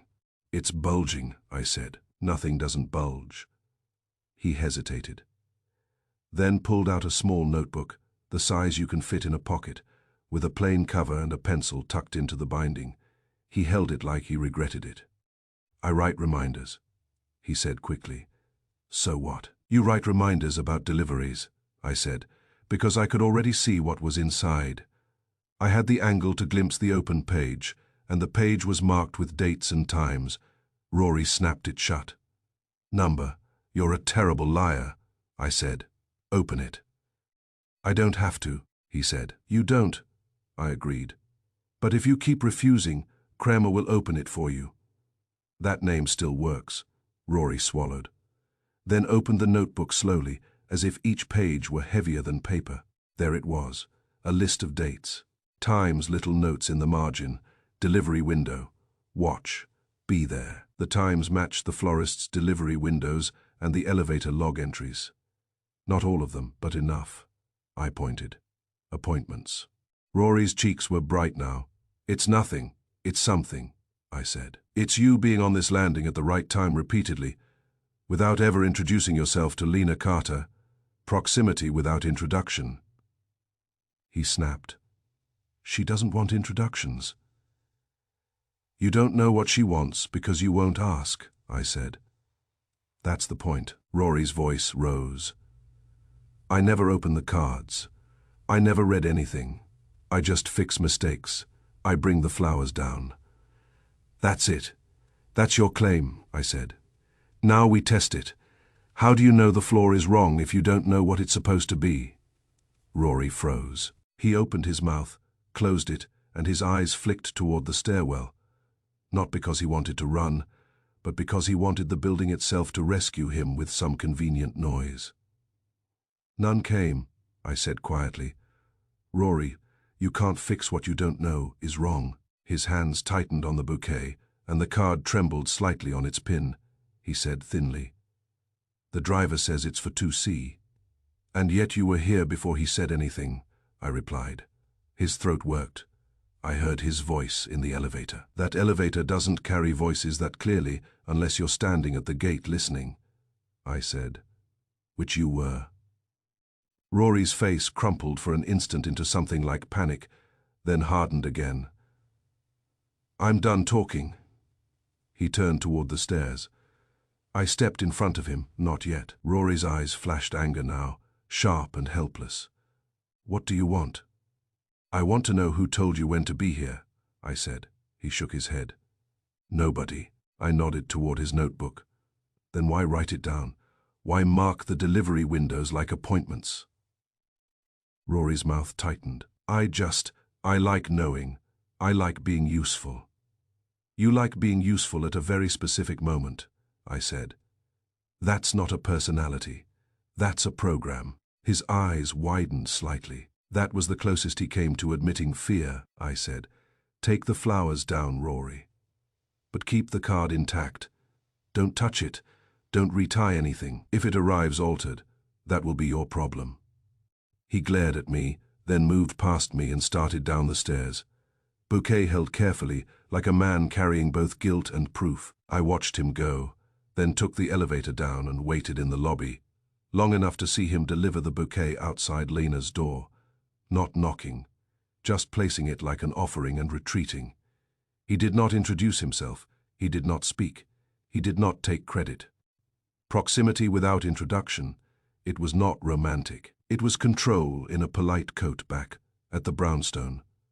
Wolfe listened as I reported Rory's flush, his trembling fingers near the card, and the notebook full of delivery windows. Wolfe's eyes stayed on me, calm and cold. When I finished, he said, "He claims he never opens the cards." "Yes," I said. "He insists he only fixes mistakes." Wolfe's mouth tightened. "A lie." "Because he can't fix what he doesn't know is wrong," I said. Wolfe nodded once. "Precisely. The floor change is not random. It is designed to create a private checkpoint upstairs, a place where Rory intercepts, inspects, and then passes the bouquet along without contact." I frowned. "But he says he doesn't read the cards." Wolfe's eyes narrowed. "He either reads them or he has been told what they say. In either case, he is not merely helpful, he is an instrument." "And the notebook suggests he knew the timing," I said. Wolfe's gaze sharpened. "Yes, which suggests a second person. Rory is not arranging the florist tickets and the elevator misdirection alone. Someone is feeding him the timing." I leaned back. "Donna Reed." "Return to her," Wolfe said. "Ask about calls, confirmations, anything that occurs after each order." So I did, because my legs were still warm and my patience was already spent. Back at Carter Street Florals, the shop was quieter in the evening, the buckets lower, the air heavier with the smell of things cut and dying politely. Donna Reed looked up when I came in and sighed as if she had known I would. "You again," she said. "Me again," I replied. "Donna, somebody's calling you after each order." Her eyes narrowed. "How do you know that?" "Because the floor on the tickets keeps being changed in pencil," I said. "And because I have a tenant upstairs who keeps being there at the exact wrong moment." Donna's mouth tightened. She hesitated, then nodded once, like a woman deciding whether to keep protecting her business or protect herself. "Yes," she said. "Summoner calls." "After each order," I said. "After each," she admitted. "Not immediately. Usually an hour or two later," calm voice. "Polite, like a person confirming a reservation." "What do they say?" I asked. Donna's eyes sharpened. Wary, "They say, just confirming the floor. They say it like it's normal, like it's a small detail." "And the pencil," I said. Donna's mouth tightened. "They tell us to mark it in pencil. They say it helps the driver." "That's convenient," I said. Donna swallowed. "They never give a name." "Do they know Lena's schedule?" I asked. Donna hesitated, then nodded. "They know when she's usually home.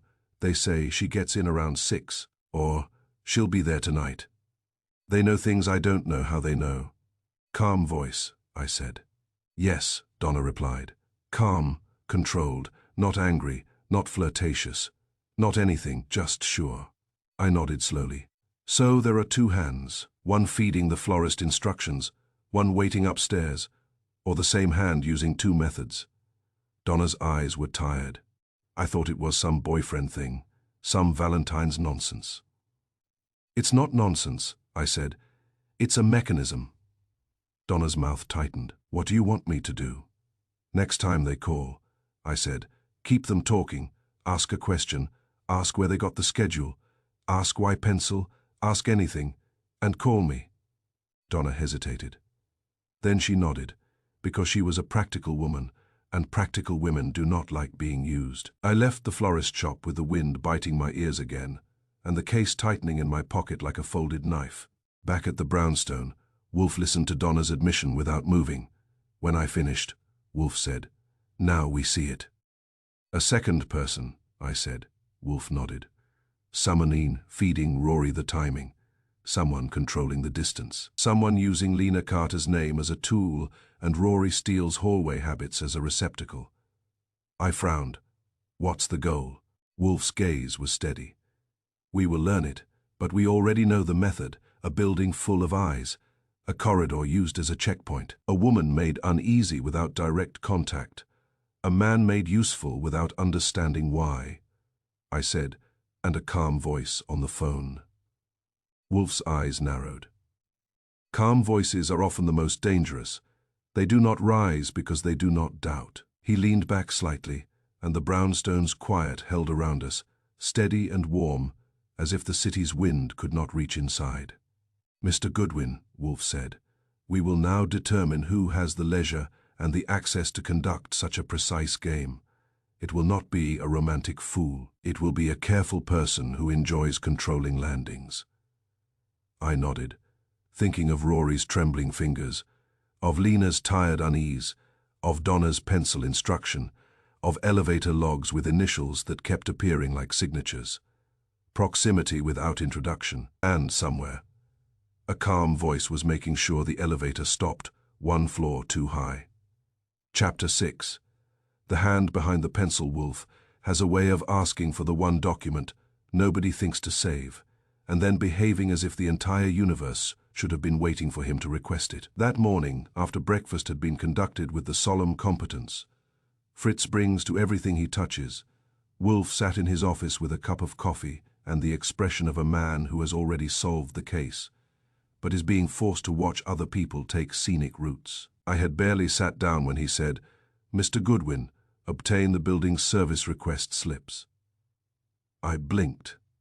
Service request slips. "Yes," Wolfe said. "A building that keeps an elevator log also keeps complaints. Leaks, heat, noise, locked doors. Every request generates paper, and paper is handled by hands." I said, "You think the same pencil is on those slips?" Wolfe's eyes narrowed.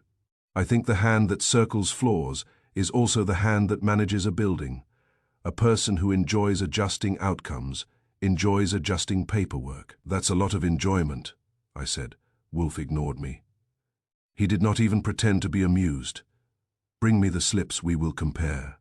I sighed and rose, because my legs are Wolfe's transportation system. "Any particular range?"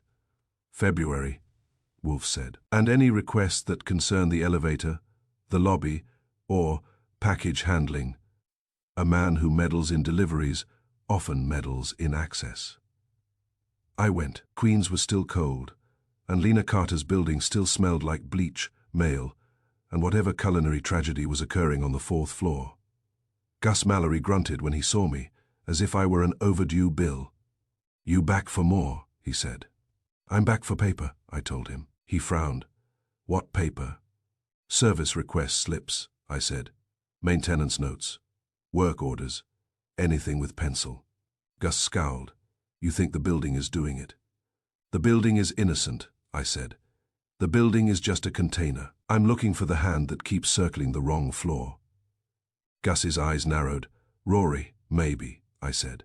"Or maybe someone who likes Rory being blamed." Gus made a sound that could have been agreement or gas. He jerked his head toward the office. "Come on." His office was the same cluttered cave of keys and invoices and grudges. He pulled out a file box and shoved it across the desk as if he were doing me a favor by not throwing it. "Work orders," he said. "Most are printed. Some get notes. Property manager collects them weekly." "Property manager," I said. Gus's mouth tightened. "Gavin Marsh." That name landed like a coin in a slot. It fit too easily. I flipped through the slips. Most were dull. Radiator banging. Faucet leak, door buzzer sticking. But I was not reading the complaints. I was reading the markings. I was looking for pencil, pressure, loops, circles, the small signature habits people leave behind when they think nobody cares. It took 10 minutes. On 3 slips, the notes were in pencil, neat, light, with that same little flourish on the top of a 3 and the same habit of circling a number, as if circling makes it official. One note said, "Check landing light, 3rd." Another said, "Service elevator call, 3rd floor." The third said, "Package complaint resolved." Each was initialed. GM. I looked up at Gus. "These notes, who wrote them?" Gus shrugged. "Gavin, he likes notes." "Likes notes," I repeated. Gus grunted. "He likes looking busy." I took photos of the slips with my phone and copied the relevant ones. Then I asked, "Where do I find Gavin Marsh?" Gus's face tightened. "His office is in the building next door. He manages 3 properties. He comes here a lot." "Does he know Lena Carter?" I asked. Gus shrugged again, but his eyes shifted. "He knows everybody. That's his act." That was not comforting. I rode the elevator up to the 3rd floor because I wanted to see one more thing before I left.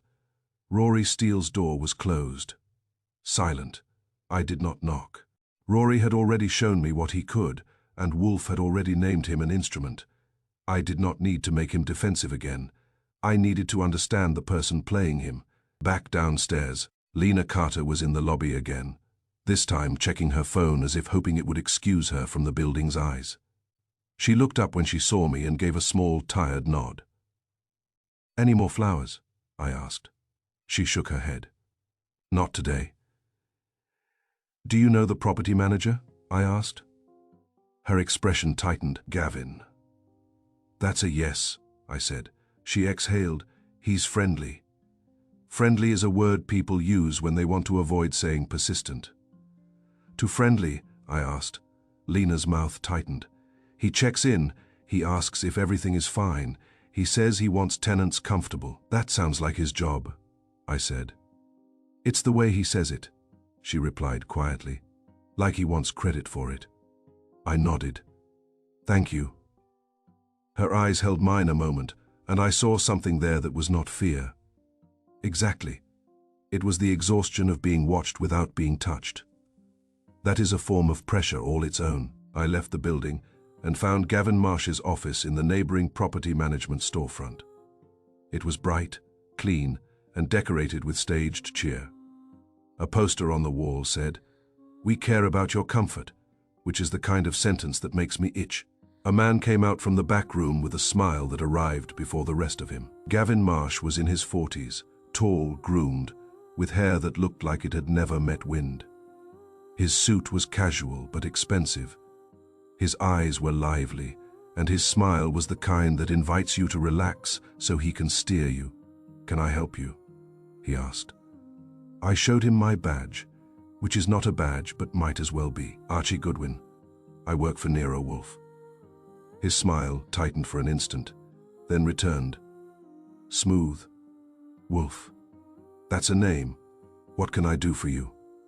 "You can tell me why your pencil keeps circling the wrong floor," I said. His eyebrows lifted. "My pencil." I pulled out the photos of the service slips and the delivery ticket copy and laid them on his counter. Same light pencil, same looping hand, same circle habit. "These are your notes, signed GM. This is the delivery ticket, same hand." Gavin looked at them without flinching. That was interesting. Innocent people flinch first, then recover. Guilty people often do the opposite. They try to stay calm, and the calm becomes its own confession. He sighed softly, as if I had caught him stealing office supplies. "You're making something out of nothing." "Try again," I said. "This isn't nothing. It's repetition." His smile softened into concern. "All right, let's talk privately." He led me into his back office, which had a better chair and a worse smell. It smelled like fresh paper and quiet control. He gestured to a seat. I remained standing because standing keeps you honest. Gavin folded his hands on the desk and looked at me with sincere eyes. "I'm going to guess this involves Lena Carter." I nodded. It involves her being uneasy in her own building. Gavin's expression turned sympathetic. She's had a rough time. Don't, I said. His eyebrows lifted. Don't what? Don't use sympathy as a curtain, I said. Why did you alter delivery tickets? He hesitated, a small pause. Then his shoulders lifted as if he had decided to confess to something minor, to avoid being accused of something larger. I did it to protect her, he said. I stared. Protect her by sending her flowers to the wrong floor. By keeping people from knocking on her door, he insisted. By controlling contact. She doesn't like surprises. That's generous, I said. She doesn't like anonymous bouquets either. Gavin leaned forward. Earnest, look, there have been weird people. In buildings, you get all types. Men who follow women, people who leave notes. I wanted to make sure no one could use deliveries to get to her directly. If it goes upstairs, Rory can bring it down. It's safer. You chose Rory Steele as a buffer, I said. Gavin nodded quickly. Rory is reliable. He's always around. He likes helping. It's harmless. Harmless, I repeated, because that word had already shown up in too many mouths. Gavin spread his hands, still calm. Exactly. I kept it from becoming unwanted contact, I said, then explained the cards. For your February days. That is not a warning. That is a claim. Gavin's eyes held mine. It's just a phrase. It's a phrase that repeats, I said. And your calls to the florist repeat, calm voice. You knew her schedule. You instructed pencil circles. That's not protection. That's management. Gavin's jaw tightened. You're twisting my intent. I'm measuring it, I said. Protection doesn't require secrecy and repetition. It requires consent. That landed. His eyes flickered, and his lips pressed together. The charm did not disappear, but it faltered the way a mask falters when the straps are cut. I said, Did Lena ask you to protect her? He did not answer. That's what I thought, I said. Gavin exhaled, and the over-helpful tone sharpened into something defensive. You don't understand. She's polite. She would never ask. She would rather suffer quietly. That's your excuse, I said. Now tell me the truth. He stared at the desk for a second, and then he said it with the careful tone of a man trying to make his own obsession sound noble. I asked her out, he said. Once. I waited. She said no. He continued, voice tighter. Polite. Quiet. Like she didn't want to hurt my feelings. She said she wasn't interested. And you didn't accept the quiet? No, I said. Gavin's eyes flashed.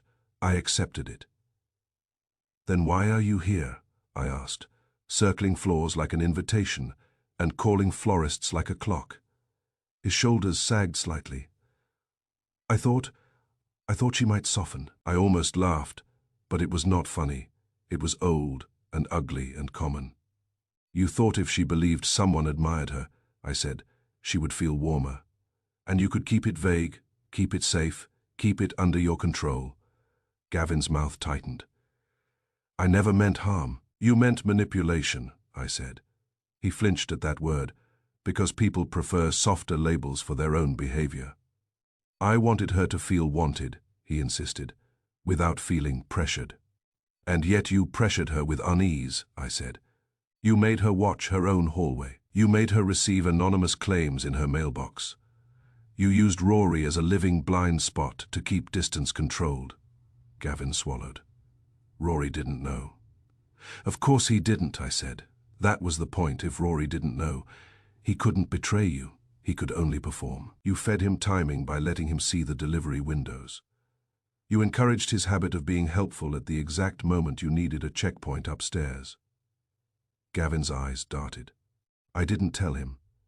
You didn't have to, I said.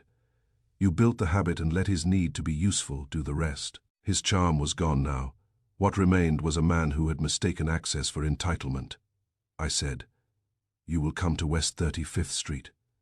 Wolfe will want to hear this from your mouth. Gavin swallowed again. Is this a police matter? It's becoming one, I said, because repetition is not harmless. It escalates.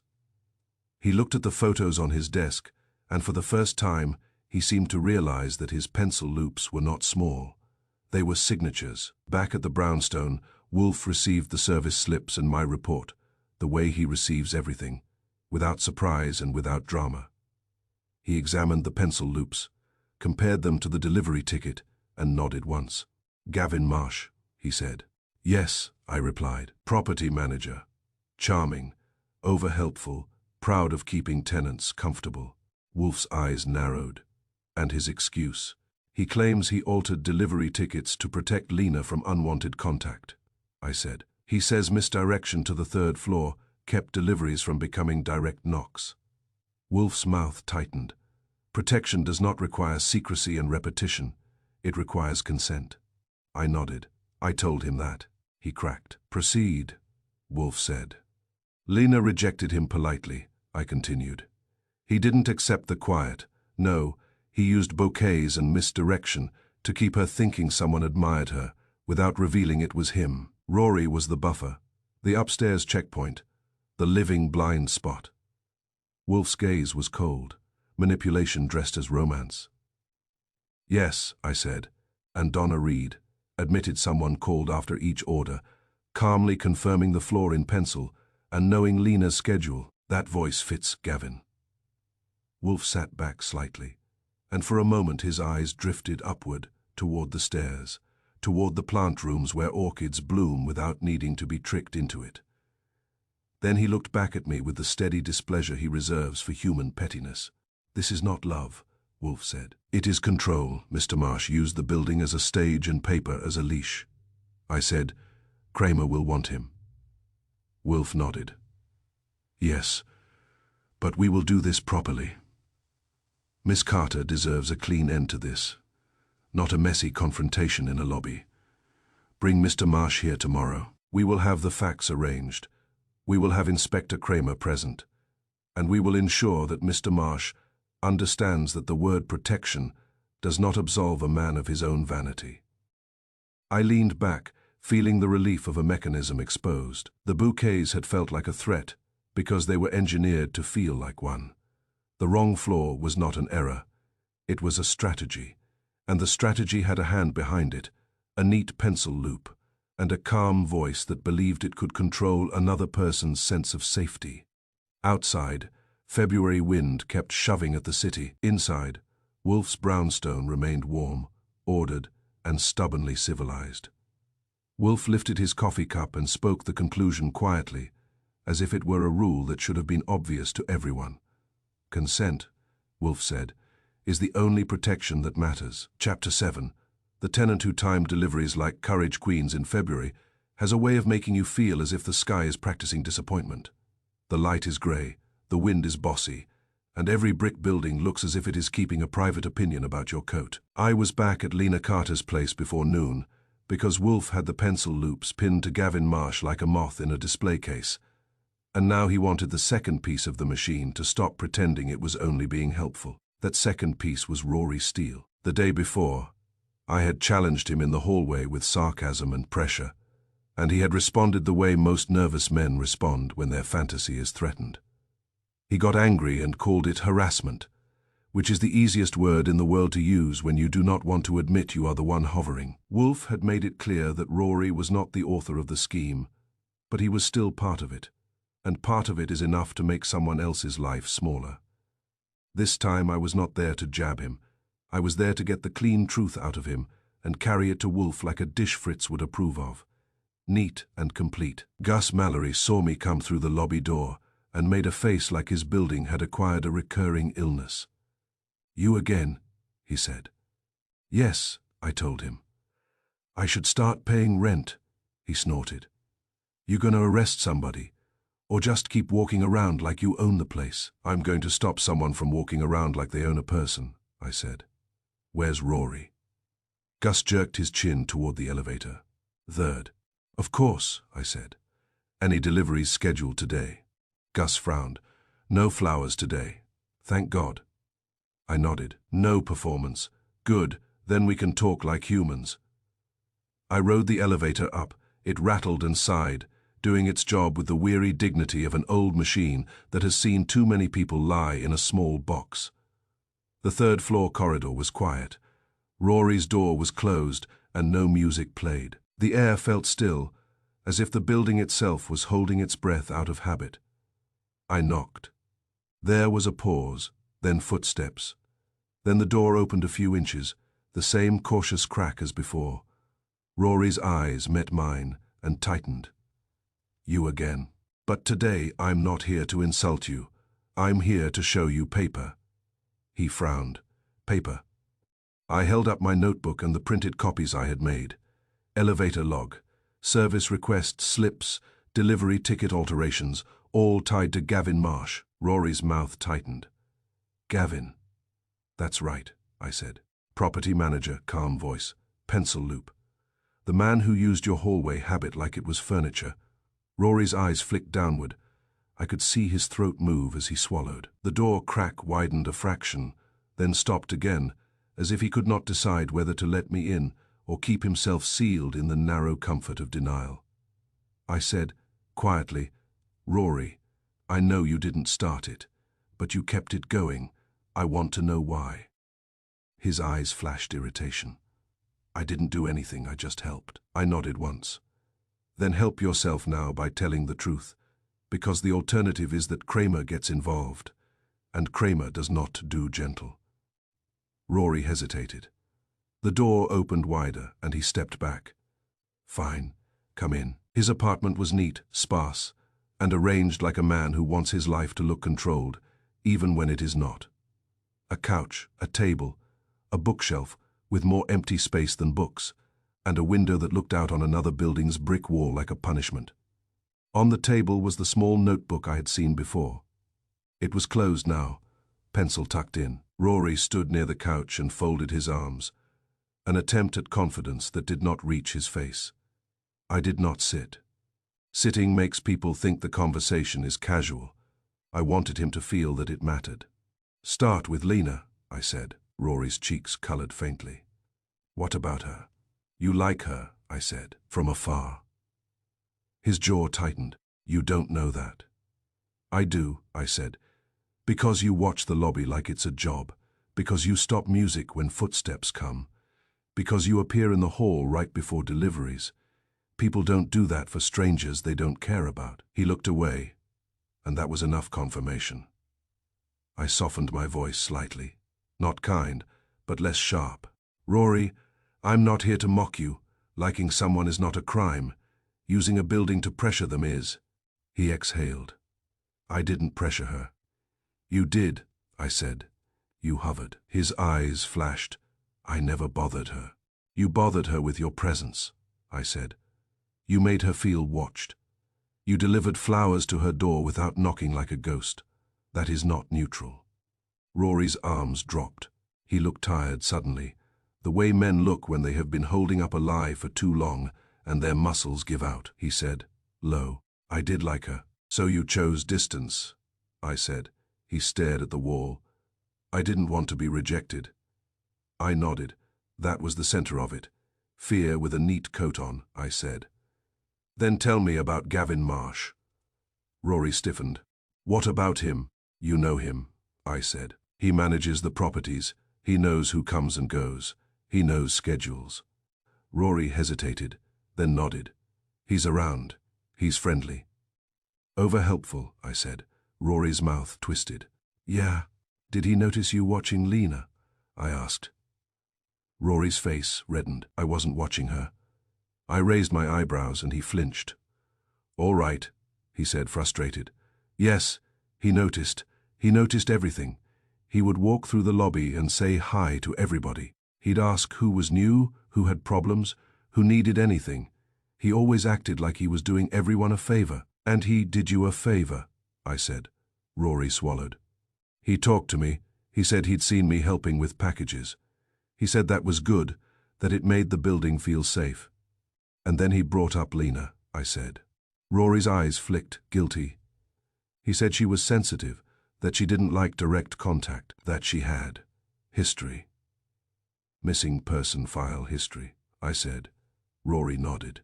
He said she wanted space. I said, did she tell him that? Rory hesitated. He said she did. That was the trick. Gavin had used invented consent as bait. And then the flowers started, I said. Rory's shoulders slumped. They had already started. Kind of. I saw deliveries come in, and sometimes they went wrong. People on the third complained because drivers would come up and knock. I'd help them go down. Then Gavin offered you a deal, I said. Rory's eyes narrowed. It wasn't a deal. It was, I said. Say it. Rory's voice went quieter. He said if I helped redirect the flowers, I would look considerate. He said it would make Lena feel safe. He said it would show her someone cared without bothering her. I nodded. And you liked the idea of being the caring one without risking rejection? Rory's face tightened, then softened in resignation. Yes. There it was, clean and ugly and human. He was not a villain. He was a man who had mistaken fear for virtue. I asked, did Gavin tell you when the deliveries were coming? Rory shook his head quickly. Number not directly. Indirectly, I said. Rory sighed. He would mention it like, there might be a delivery tonight. Keep an eye out. Or, if a driver comes after 6, make sure they don't bother her. He said it like building management, like routine. And you wrote it down, I said, nodding toward the notebook. Rory looked at it, then nodded slowly. I did. Because the timing felt like courage, I said. He blinked. What? You timed the deliveries like courage, I said. You treated standing on that landing as bravery because it let you be near Lena without having to speak to her. His cheeks flushed again, but this time it was shame, not anger. I didn't think it was wrong. That's the problem, I said. Kindness without consent is not kindness. It's control that pretends to be polite. Rory's throat worked. I never opened the cards. Yes, you did, I said, not accusing, just stating. He shook his head, desperate. I didn't, I swear. I watched his hands. They were trembling slightly, not from cold, but from the effort of standing inside his own story. A said, then how did you know the floor was wrong before the driver spoke? How did you know it was for Lena before he said her name? Rory's eyes closed for a moment. When he opened them, he looked older. I didn't open them, he said, voice thin. Gavin did. I held still. Explain. Rory swallowed. Sometimes he'd be there. In the lobby or in the office. He'd take the ticket, glance at it, circle the floor, hand it back like it was helpful. He said it kept drivers from bothering Lena. And when the bouquet came up, he'd say, that's hers. So you didn't read the cards, I said. Rory shook his head. Number I never wanted to. It felt private. It was private, I said, but not in the way you thought. Rory's eyes were wet now, and he blinked hard as if refusing to let himself look weak. I thought it was harmless. I thought it was awkward courtship, arranged by someone experienced. I repeated. Rory nodded.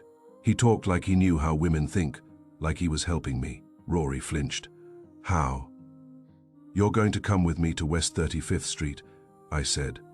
You're going to tell Nero Wolfe exactly what you told me. And then you're going to apologize to Lena Carter plainly, without theater. And you're going to stop hovering. Forever. Rory stared at me. She'll hate me. She might, I said. That is her right. You don't get to avoid consequences because you're nervous.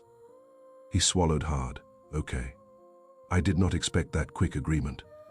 It suggested he was more relieved than afraid. When a man has been living inside a self-justifying fantasy, the truth can feel like fresh air even when it stings.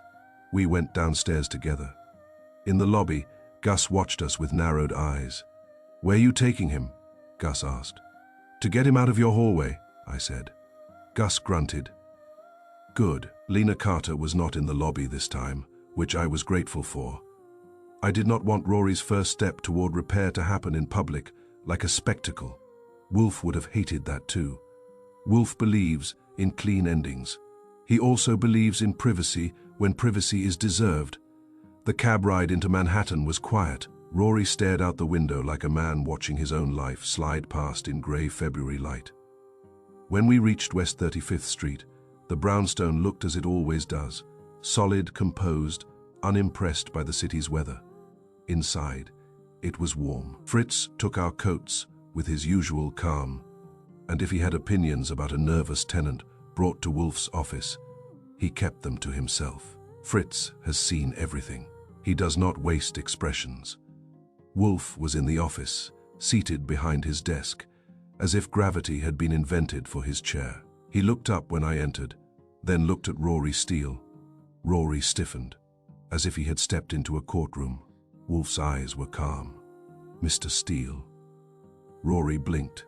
"You know my name?" "I know many names," Wolfe replied. "The question is whether you know yours well enough to behave properly."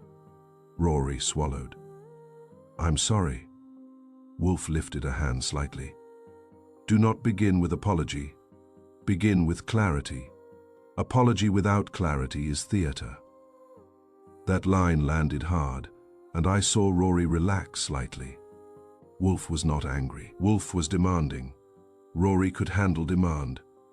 He could not handle ridicule. Wolfe said, "Sit." Rory sat on the red leather chair as if it were fragile.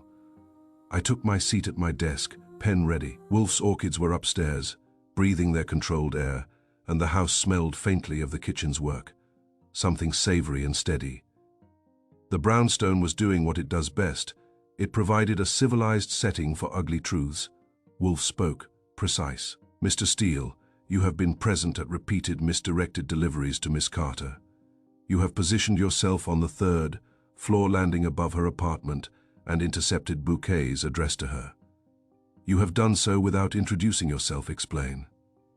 Rory's hands trembled slightly in his lap. He took a breath and spoke, halting at first, then gaining pace as truth does when it is finally permitted to exist. "I like her," Rory said. "I liked her from the first week she moved in. She's quiet. She keeps to herself. I didn't want to bother her. I didn't want to be rejected. So I watched, and I helped with packages, and I was around." Wolfe's eyes did not change. "That is your fear. Proceed." Rory swallowed. Gavin Marsh noticed. "He talked to me. He said Lena didn't like direct contact. He said he could make sure she wasn't bothered. He said if I helped redirect the flowers, I'd look considerate. He said it would show her someone cared without pressuring her." Wolfe's gaze sharpened slightly. "So he offered you the appearance of kindness without the risk of rejection?" Rory nodded, ashamed. "Yes." Wolfe's voice remained calm. "Why did you accept?" Rory's answer came out honest and small. "Because it let me be near her without having to speak. It felt safe." Wolfe's eyes narrowed, and his tone became sharper, not angry but exact. "Your fear made you useful. Mr. Marsh exploited it." Rory flinched, then nodded. "He did," Wolfe said. "Did you open the cards?" Rory shook his head. "Number, I didn't. Gavin did sometimes, or he would tell me like it was routine." Wolfe's mouth tightened. "So you were a buffer and a blind spot." Rory looked down. "Yes." Wolfe leaned back slightly. "You understand now that what you called kindness was not kindness?" Rory nodded quickly. "Yes, I do." Wolfe's tone softened slightly, which for him is mercy. "Good. Then we will discuss repair." Rory looked up, startled. "Repair?" Wolfe nodded. "This case does not end with punishment alone. It ends with cessation and correction. Mr. Marsh will face the consequences appropriate to his conduct. You will face yours by correcting what you have done." Rory swallowed. "I'll stop." "You will do more than stop," Wolfe said. "You will apologize." Rory's face tightened. "She will be scared." Wolfe's gaze was steady.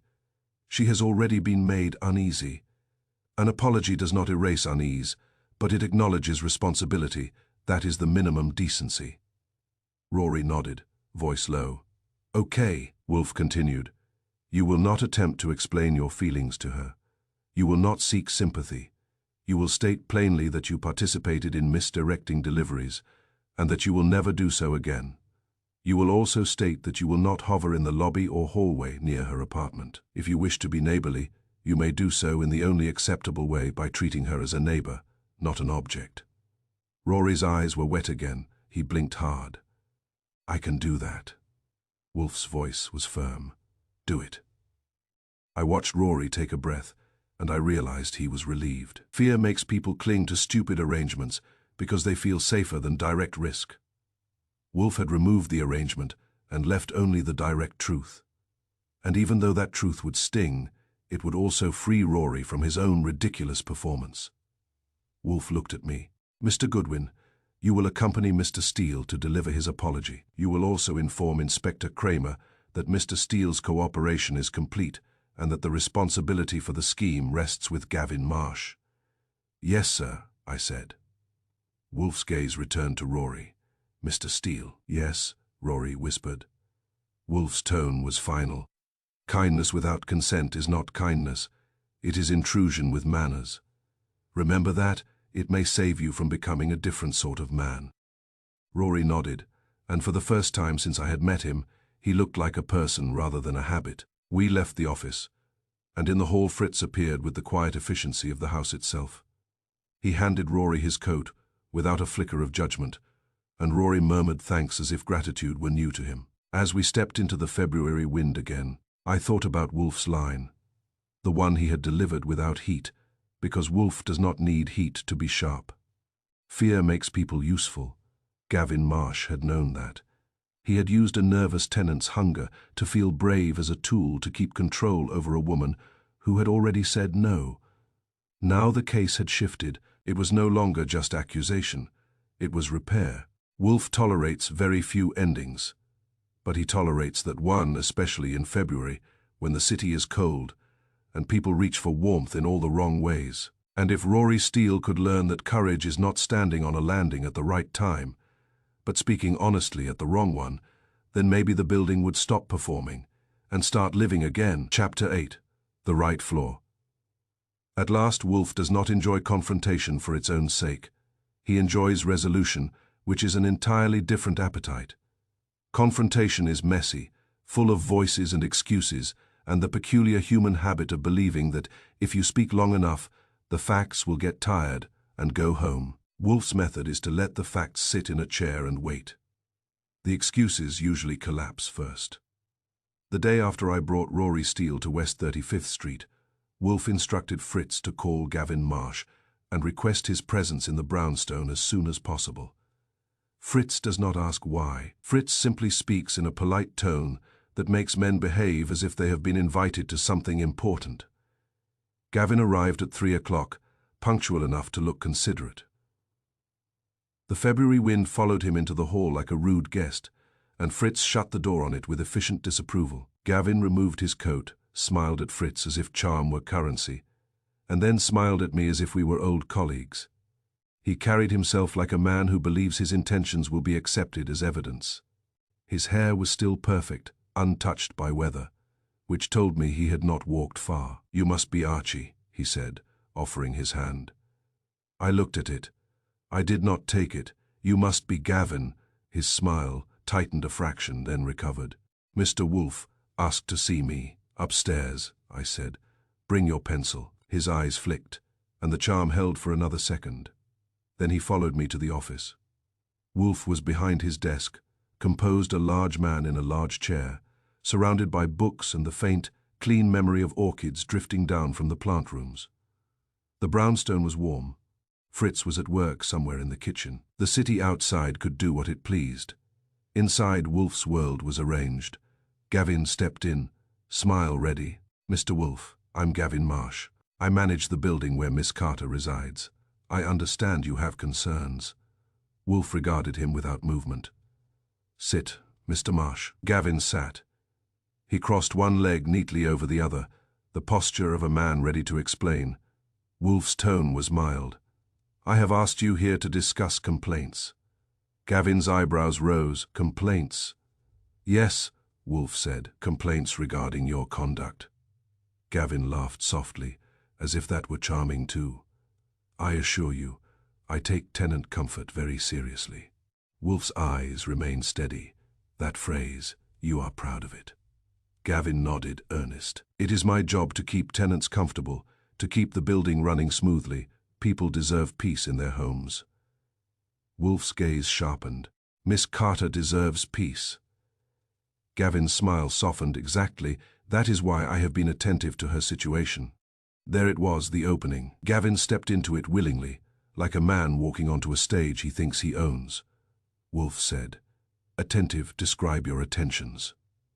Gavin's smile tightened slightly, but he kept his tone warm. "I check in. I make sure repairs are handled. I make sure she feels safe. There have been complications. With deliveries and such." "Deliveries," Wolfe repeated. Gavin nodded, leaning forward slightly. "Yes, there were misdirected bouquets. I did what any responsible manager would do. I made sure they reached her safely. I kept people from bothering her door." Wolfe's voice stayed calm, by sending them one floor too high. Gavin's eyes flicked. "I wouldn't phrase it that way." "I would," Wolfe said. Gavin's mouth tightened. Then he tried pity, as Wolfe knew he would. "Mr. Wolfe, Lena is a sensitive tenant. She's had a rough time. Sometimes a building needs gentle handling. Sometimes you protect people from contact they don't want." Wolfe's expression did not change. "Protection requires consent. You did not have it." Gavin's smile faltered. "I was only trying to help." Wolfe nodded slightly. "You were trying to be essential." Gavin blinked. "What?" Wolfe's voice remained mild, which made it more dangerous. A man who cannot accept a quiet refusal often seeks a role that cannot be refused. "You sought to become part of Miss Carter's daily experience without her invitation." Gavin's jaw tightened. "That is unfair." Wolfe lifted a hand slightly, and I placed the papers on the desk as instructed. Copies of delivery tickets with the pencil circles. Copies of service request slips with Gavin's pencil loops. Notes from Donna Reed about the calm calls confirming floor markings. The elevator log with Ara's initials beside the wrong floor rides. Wolfe gestured at them. "Your hand. Your pencil. Your repetitions. Your calm telephone confirmations. Your knowledge of Miss Carter's schedule. Do not insult us by pretending this was random." Gavin stared at the papers. His charm tried to reassert itself, but it was slipping. "These are coincidences." Wolfe's eyes narrowed. "Number coincidences are incompetent. You are competent." Gavin's cheeks colored. "I never meant to frighten her." Wolfe's voice was firm. "Intent is irrelevant to impact." Gavin's breath came faster now, and he tried one more route, the one men like him always try when charm fails victimhood. "She rejected me," he blurted, politely, quietly. "Like I was nothing. Do you know what that does to a man?" Wolfe's eyes were flat. "It does nothing to a man who respects autonomy. It injures only vanity." Gavin's mouth tightened, his voice sharpened. "I wanted her to feel wanted. I wanted her to have something nice in February. I wanted her to think someone cared." Wolfe nodded once. "Without revealing it was you." Gavin's shoulders sagged slightly. That was the confession emerging, like a stain spreading when the fabric is damp. Wolfe's tone remained calm. "You orchestrated wrong, floor deliveries to create an upstairs checkpoint. You used Rory steel as an unwitting buffer. You instructed the florist by telephone to mark floors in pencil. You altered tickets and reinforced the habit with repetition. You did so to maintain controlled distance, which allowed you to exert influence without facing direct refusal." Gavin stared at Wolfe, and for a moment he looked like a man seeing himself clearly for the first time and not liking it. "I didn't touch her," he said, as if that were a defense. Wolfe's voice was quiet. "Trespass is not always physical. You invaded her sense of safety. That is often worse." Gavin's lips parted, then closed. Then he said, very softly, "Yes, I did it." Kramer's voice came from the doorway, rough and satisfied. "That's what I wanted to hear." Gavin's head snapped around. Kramer stood there with Stebbins behind him, coat off, eyes hard. Wolfe had invited him, of course. Wolfe likes confessions to land where they are useful. Gavin's face went pale. This is a setup. Wolfe's gaze was steady. It is an arrangement. You have been arranging Miss Carter's life. Consider this reciprocation. Cramer stepped in. Gavin Marsh, you're coming with us. Gavin tried to protest, but his protest had no air left. The facts had taken it. As Cramer led him out, Wolfe spoke one last time, his voice calm and final. Inspector, you will also convey to the florist that future orders to Miss Carter are to be rejected unless she confirms them personally. The shop is willing. Cramer grunted. We'll do it. Wolfe continued, and the superintendent will revise delivery procedure. No pencil corrections by tenants or staff. Deliveries go to the listed apartment. Any change requires verification. Cramer nodded once, then left with Gavin, who still wore his expensive coat and his cheap entitlement. When the door closed, Wolfe looked at me. Now, I nodded. Now we repair. That afternoon I returned to Queens with the instruction list. Wolfe had dictated, and the kind of weariness you feel when the culprit is not a genius, but an ordinary man with a tidy pencil and an untidy sense of ownership. In the lobby, Lena Carter stood near the mailboxes again, as if the building had decided that was where all important conversations must occur. She looked up when she saw me, and her eyes sharpened with wary hope. Is it over? She asked. It's over, I said, in the practical sense. She exhaled, a small release. Who was it? I did not make it theatrical. Wolfe had taught me that truth delivered gently is still truth, and she deserved it without extra bruising. It was staged, I told her. The bouquets, the wrong floors, the delays, the retied ribbon. It was an illusion designed to keep you uneasy and to keep contact controlled. Lena's face tightened, then relaxed in a way that surprised me. She was relieved more than hurt. So it wasn't some secret person, she said. No, I replied. It was your property manager, Gavin Marsh. He couldn't accept your no, so he turned your building into a stage. He has confessed. He's with the police. Lena closed her eyes for a moment. When she opened them, she looked tired but lighter. I wanted peace, she said quietly. Not mystery, not flattering chaos. I know, I said. You're getting peace now. She nodded, and her shoulders eased as if she had been carrying an invisible weight and had finally set it down. Rory Steele came into the lobby then, as if summoned by the idea of consequence. He looked smaller than he had in his apartment, coat collar up, eyes lowered. He saw Lena and stopped, uncertain. I stepped back slightly. This was his moment, and it needed to be brief. Rory swallowed. Lena. She looked at him, guarded but not hostile. Yes. Rory's hands trembled, then steadied. I'm sorry, he said. I was part of it. I shouldn't have been. I won't hover. I won't do anything like that again. No grand speech, no explanation about feelings, just a respectful distance and a promise to stop. It was the only kind of apology Wolfe would tolerate. Lena stared at him for a moment, then nodded once. Thank you, she said. Just stop. Rory nodded quickly. He stepped back, and for the first time since I'd met him, he did not linger. Gus Mallory waddled over, holding a sheet of paper like it was a legal weapon. New delivery procedures, he announced, grumpy but satisfied. No more tenant corrections. Drivers deliver to the right apartment. If it's wrong, it goes back, period. Lena glanced at the paper, then at me. So the building is learning. It's breaking a habit, I said. Good, she replied. And there was real relief in that word. 2 days later, Donna Reed called me at the brownstone. Her voice was brisk, practical. We got another order for Lena Carter, she said. Anonymous, same calm tone on the phone. I told them no. I said Miss Carter has to confirm personally. And, I asked, what happened? They hung up, Donna said. No argument, just gone. That was the sound of control, losing its stage. The next day, a bouquet still arrived at Lena's building, not from Donna's shop, but from some other florist that had been less informed. The driver came in, asked for Lena Carter, and Gus, for once, pointed directly. "Second floor," he said.